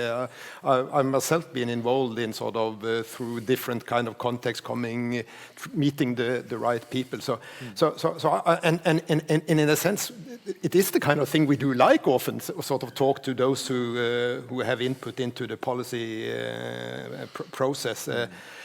So actually, what I would say in a way is that one should often maybe in a way combine a little bit, having some kind of seminars, departmental or research group or whatever at the Brussels office, and then use this opportunity also to ask whom should be contacted, given what I'm working on, whom should I contact then, and then we can get the help. So I think this is a very good opportunity we do have here, which we have used much less than we should, of course, a little bit, especially the last couple of years. But in one of my EU projects, we actually had a lot of the meetings in Brussels, in a way from the reason that you mentioned that it's the shortest distance on average for people to come there. So yeah, definitely. Just to kind of concretize a little bit more, are there any concrete examples that you can mention on how researchers have successfully engaged and had an impact on the work programs or calls in the past? Do we have any kind of examples there? Charlotte? Yeah, we do have one of our former pro-deans for research that was... on her trip to Brussels, she met with a policy officer from the European Commission over coffee. They had a chat on a topic that they both were very much interested in, and found out that they were very like-minded on the topic. And she intrigued his mind. The conversation continued, and she sent over her views on what she felt was missing, a missing topic in Horizon Europe program. And it ended up being very much reflected in the strategic plan for Horizon Europe, and its direct calls for proposals in the work program right now that is a result from that. And that's a quite recent example, but it's a good example. It's a very good example. And they kind of, you can also look at it as helping these policy officers. Because if you are in a hierarchy in Brussels, then you want to kind of write something that is good, and you have a limited kind of insight into that topic. Of course, Europe is full of experts that are in line to kind of give that input. But we as researchers at UIB, we should also give that input, of course. But let me also ask you, the whole panel, and actually, what should we do at UIB centrally more in order to stimulate and help our researchers? Are there any more other things that we can strengthen that we already do, or what other possibilities are there for UIB centrally to help our research out there? Well, first, I think you're doing an excellent job in terms of providing support for applicants. But maybe looking for people who wish to be more engaged in Brussels in the science policy domain. Some sort of a training opportunity, or having a possibility to try out visits to Brussels to see how the system works, so that the barrier for engaging in science policy will be smaller. I think, but that means that these must be tailored more for the individual who wishes to take the step, and I think many people should do that, because it will create lots of new opportunities for them in new networks and more successful proposals. Yes. Any other comments? Yeah, I very much agree, and I think sort of the research administration at the University of Bergen do a very good job. I mean, they're really helpful when it comes from all to the accountancy to providing help on writing the application. Where I do think we should work on mobilizing people, that's actually sitting down and looking through the calls and see what is there that can be relevant. Because even though you don't necessarily have a large influence on what the call look like, you will always find a lot of things that are relevant for you and you can apply even though. So I mean, more sort of pressure on how we sort of communicate the possibilities. Well, before I end this panel, I just want to give the panelists the opportunity to give a final statement. If you were to give one advice on how to engage at the European level to researchers that are listening out there today, what would that advice be? And I'll start with you, Øystein. Maybe it's two advice, but I think one is to not be too shy to engage with Brussels. But I think it's very important to follow the EU policy development in your field, closest to your field, so that you know what Europe is looking for. What's the foundation for putting money into this type of research? If you follow that, then you can also create networks that may lead to projects, but your proposals will be more successful if you know the policy context. Thank you. Charlotte? Yeah, my advice is the European Commission every year hosts the Research and Innovation Days. This year is in June.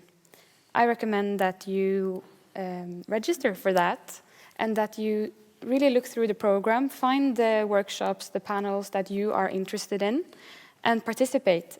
And not while you do your emails, really participate and engage, ask questions, say what you feel is important within that field, use your real name, use your university, be visible in that event, and really just talk to people, even if it's digital. It's always a good communication platform with those events. So that's my tip. Thank you. Jan-Erik, the final. Yeah, very short. I think read the calls carefully. You will find something there when you come to the Pillar 2.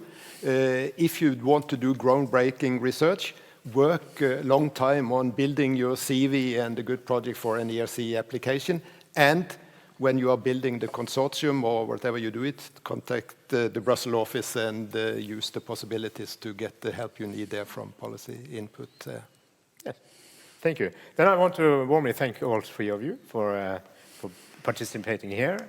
And I hand the floor back to Benedicta. Thank you very much. Well, thank you all. I hope this discussion have given you some ideas on how to take advantage of the possibilities of giving scientific input and influence policy, and also to really lean on UIB's Brussels office. As we have heard, the Commission is interested in input from researchers, and we also heard Ms. Signe Ratzo from the Commission mentioned that earlier on her greetings today. Now, our last presentation of InfoDay is about internal support services. Fortunately, UIB has many highly competent research advisors and administrative staff at department, faculty and central level, and they also play an important part. In this session, we will hear from Birgit Falk at the Division of Research and Innovation. She will be joined by Vibeke Irgan, who plays a key role in trying to coordinate the administrative support services across divisions and faculties at the university. Thank you, Benedicta, for that very nice introduction. Earlier today, Rune Vistad shared with you about how the Norwegian Research Council can assist you with an EU funding application. I want to supplement that now by speaking about how UIB can support your application. UIB has a support system consisting of advisors and experts at different levels to assist your researchers and with their applicants. Your first contacts are the research staff and support at the departments and faculty levels. These can help you, where necessary, to get in touch with the next level of resources at the central level. We are experts with in-depth knowledge of one or more of the EU funding instruments in the Horizon Europe portfolio. In addition to our campus advisors, UIB utilizes the services of external consultants to provide our researchers with critical support in the reviews of their applications. We strive for streamlined coordination between all three levels to support researchers at all departments and faculties. More and more faculties are now building up strong local expertise, and it is always a good start to contact your local advisor first when you are planning an EU application. Depending on the support available to you at your department or faculty, we will work together to build a team of advisors to support your application. We also cooperate closely with the corresponding national contact points in the Norwegian Research Council and Innovation Norway. These close links ensure that we have the latest draft of upcoming work programs, as well as access to important information from the national reference groups, which help to design the EU work programs.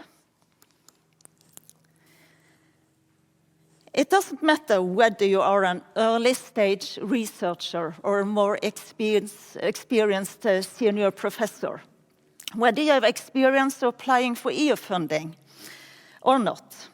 We can adapt our support to meet your needs. We have a long experience in giving support to all departments and faculties. So how can we help you? Let me give you some few examples. I will present very briefly the 3 pillars of Horizon Europe, starting from Pillar 1, then Pillar 3, and we'll circle back to Pillar 2. Let's start with Pillar 1 and ERC, which have been presented for several times earlier today. If you completed your PhD within 2 to 7 years, we can support your application to the ERC starting grant. If you completed your PhD 7 to 12 years ago, the ERC Consolidated grant might be for you. If you completed your PhD, or if you are a well-established principal investigator looking for long-term funding to pursue a groundbreaking, high-risk project, we can help you develop an advanced grant. Regardless of which grant you are applying for, we will make an individual plan together with you and support you through each step of the application process and give advice on how you can build your CV to best address the demands of the call. It can take a long time to develop a competitive proposal. So we recommend that you begin to work well ahead of the deadline and get in touch with us at the earliest opportunity. Pillar 3 contains the European Innovation Council, European Innovation Ecosystem, and European Institute of Innovation. Actually, there are elements of innovation in all the 3 pillars. If you have an innovation idea, and you have questions regarding funding that you would like to discuss, please feel free to contact us. Pillar 2 is the largest and most complex pillar of Horizon Europe and provides tremendous research opportunities to address the current global challenges. It also constitutes a challenge to navigate. The pillar includes over 700 calls to action and described across more than 2,000 pages in work program, changing every 2 years.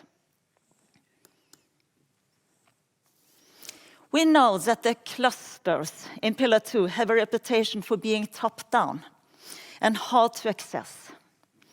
It doesn't help that the work programs for 2021 to 2022 are over 2,000 pages long and contains of over 700 calls.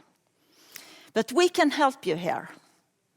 If you're interested in finding out about relevant upcoming topics in your field, contact us and we will help you to search. To simplify the search for relevant calls by our researchers and advisors, we have initiated an innovative project in close collaboration with our Brussels office and IT department at the UIB. This is to devise a novel tool that extracts, organizes, and visualizes the data from all 6 clusters in Pillar 2. The user-friendly tool makes it easier for researchers and advisors to navigate the entire Pillar 2 with a few clicks. The tool will be available for UIB researchers and staff in the coming month. Furthermore, we intend to use the tool with the researchers to create a UIB-specific interest database for researchers and their interest in particular calls to action. The interest database will increase our researchers' positive exposure and lay the foundation for more targeted information flow. Then finally, some very few words about the Brussels office. I will do this very short. You have already heard Charlotte Eide, who was then in the former panel discussion, and she told you about the Brussels office. I only want to tell you that the office also provides a home away from home for employees and students at the University of Bergen. This office has access to 2 open offices available to all employees at UIB to use as a base when working from Brussels. These offices include everything you need to work for in an extended period of time in Brussels. The office also has 2 fully equipped meeting rooms available to anyone at UIB to use for meetings, seminars, and events, which they would like to hold in Brussels. If you would like to know more about how you can use the Brussels office, you can contact the head of office, Charlotte Eide, who you have just met. Or you can visit the UIB Brussels office webpage. You can, of course, also contact the research staff and support at any time. We look very forward to hearing from you. I will now hand over to my colleague, Vibeke Irgan, who will introduce the support in more detail. Thank you, everyone, for your attention.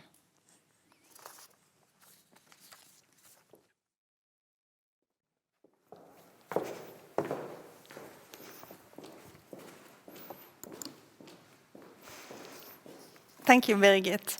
Now you heard about opportunities and how to engage in Horizon Europe. And soon, I'm sure you will find a call that suits your career stage and research interest. But exactly how will we support you when you start working on your proposal?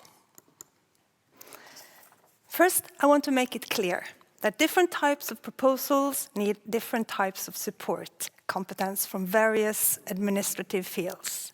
In Horizon Europe, there are many opportunities and many different project types with different proposal templates.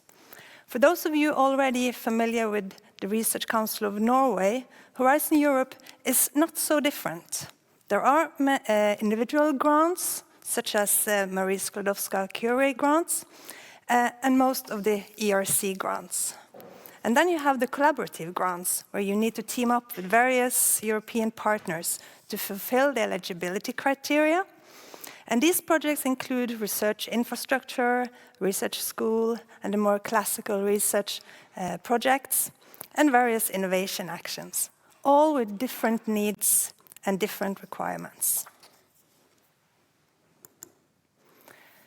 The UIB administrative units have many years of experience in supporting researchers with their specialized project competence, both at local level and at the central admin level.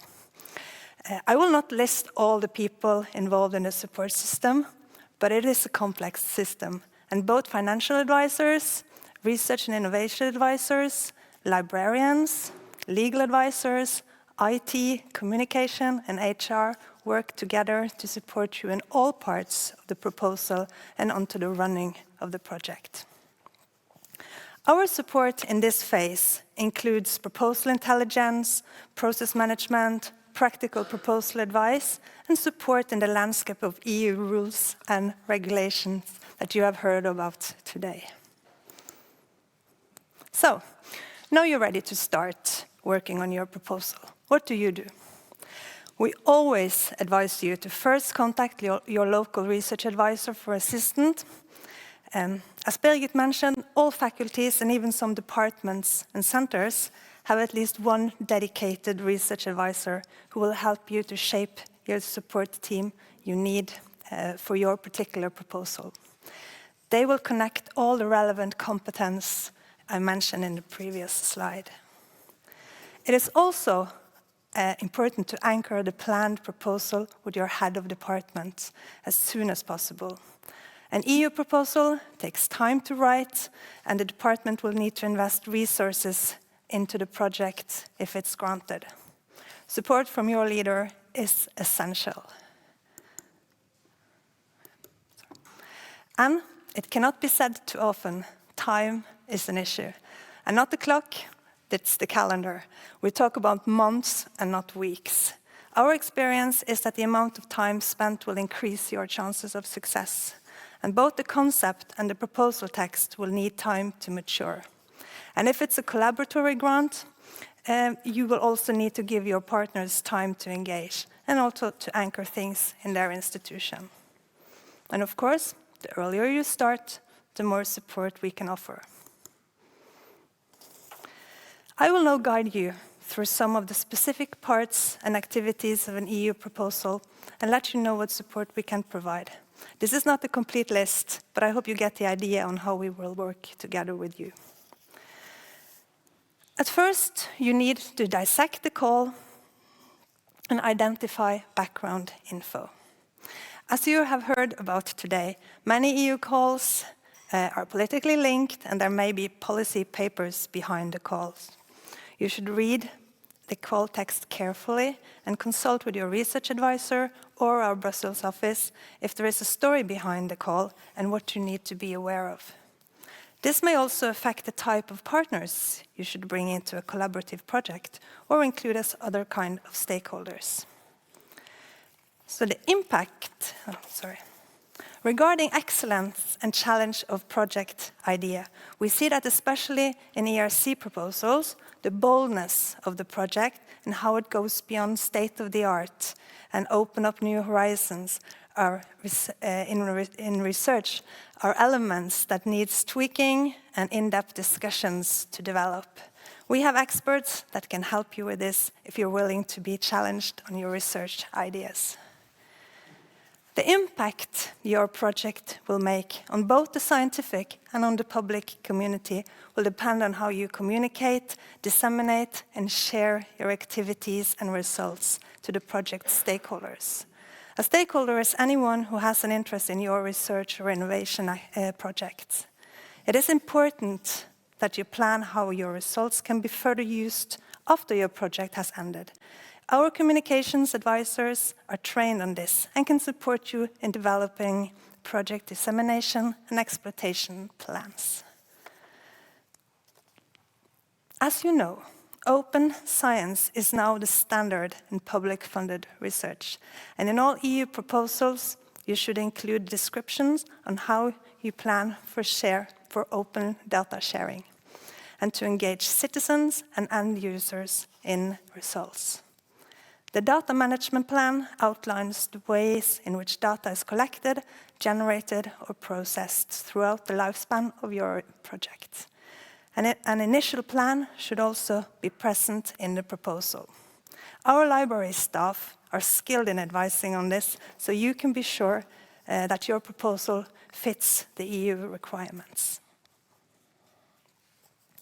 In some proposal types, the CV is an essential part, and you need to convince the evaluators that you are the best one to undo this project.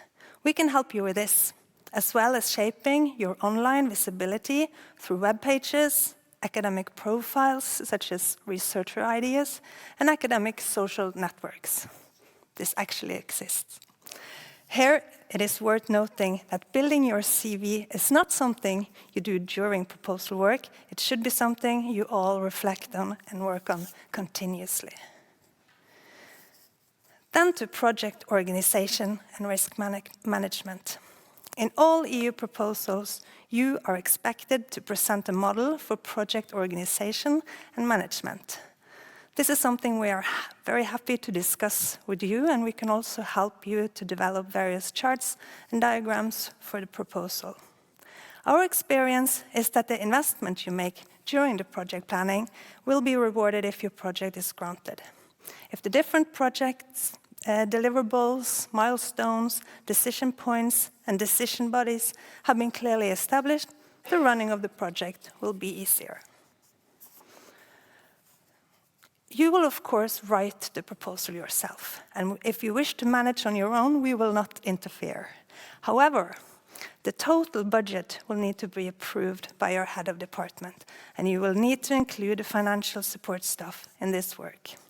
The budget is perhaps, I think we have heard this today also, the most important part of the proposal. All project activities will need to be reflected in the budget. And you will need to work on and revise the budget during the proposal phase.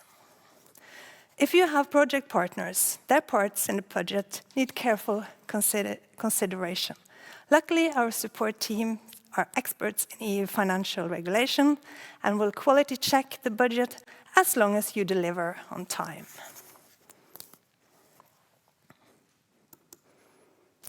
We also support with other elements. I will not go into detail about these now, but they include support with the online electronic form and quality check of the final version. We can also help to make sure that correct partner information is included in the proposal. If needed, we will support you in the description and presentation of complementarity in the consortium. Intellectual property rights and management of intellectual property includes both scientific works and inventions. And our legal advisors will advise you how to protect your rights. We will support you with a compulsory ethics self-assessment, including a description of how ethical issues will be resolved. And project staff training and competence building for young researchers will be discussed if this is required. And also, depending on proposal type and time available before submission, we can organize proposal mock evaluations. These are some of the elements we can help you with, but don't forget to seek assistance with your closest supporters, such as your colleagues, your students, your research partners. Let them read and give feedback on the project. You may also think outside of academia and include the views from a friend in the industry or in public sector. Remember that if a colleague from a different field does not understand your proposal, the European evaluators may not either. So this was a brief overview of the services we provide, and we wish you all good luck in finding a call that suits you and look forward to support you in the future. Thank you for your time.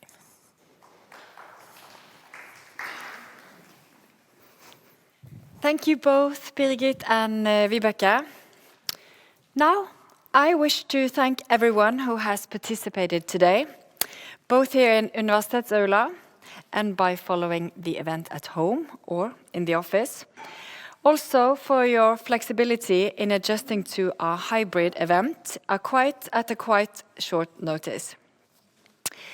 It is very encouraging to see that so many, more than 250 in all, have participated from all over the university. And the event today is just the beginning. More will come. I hope that the Info Day has been informative and that it has inspired you to explore and take advantage of the many opportunities Horizon Europe offers to realize your hopes and ambitions for research ahead. So thank you and have a wonderful weekend.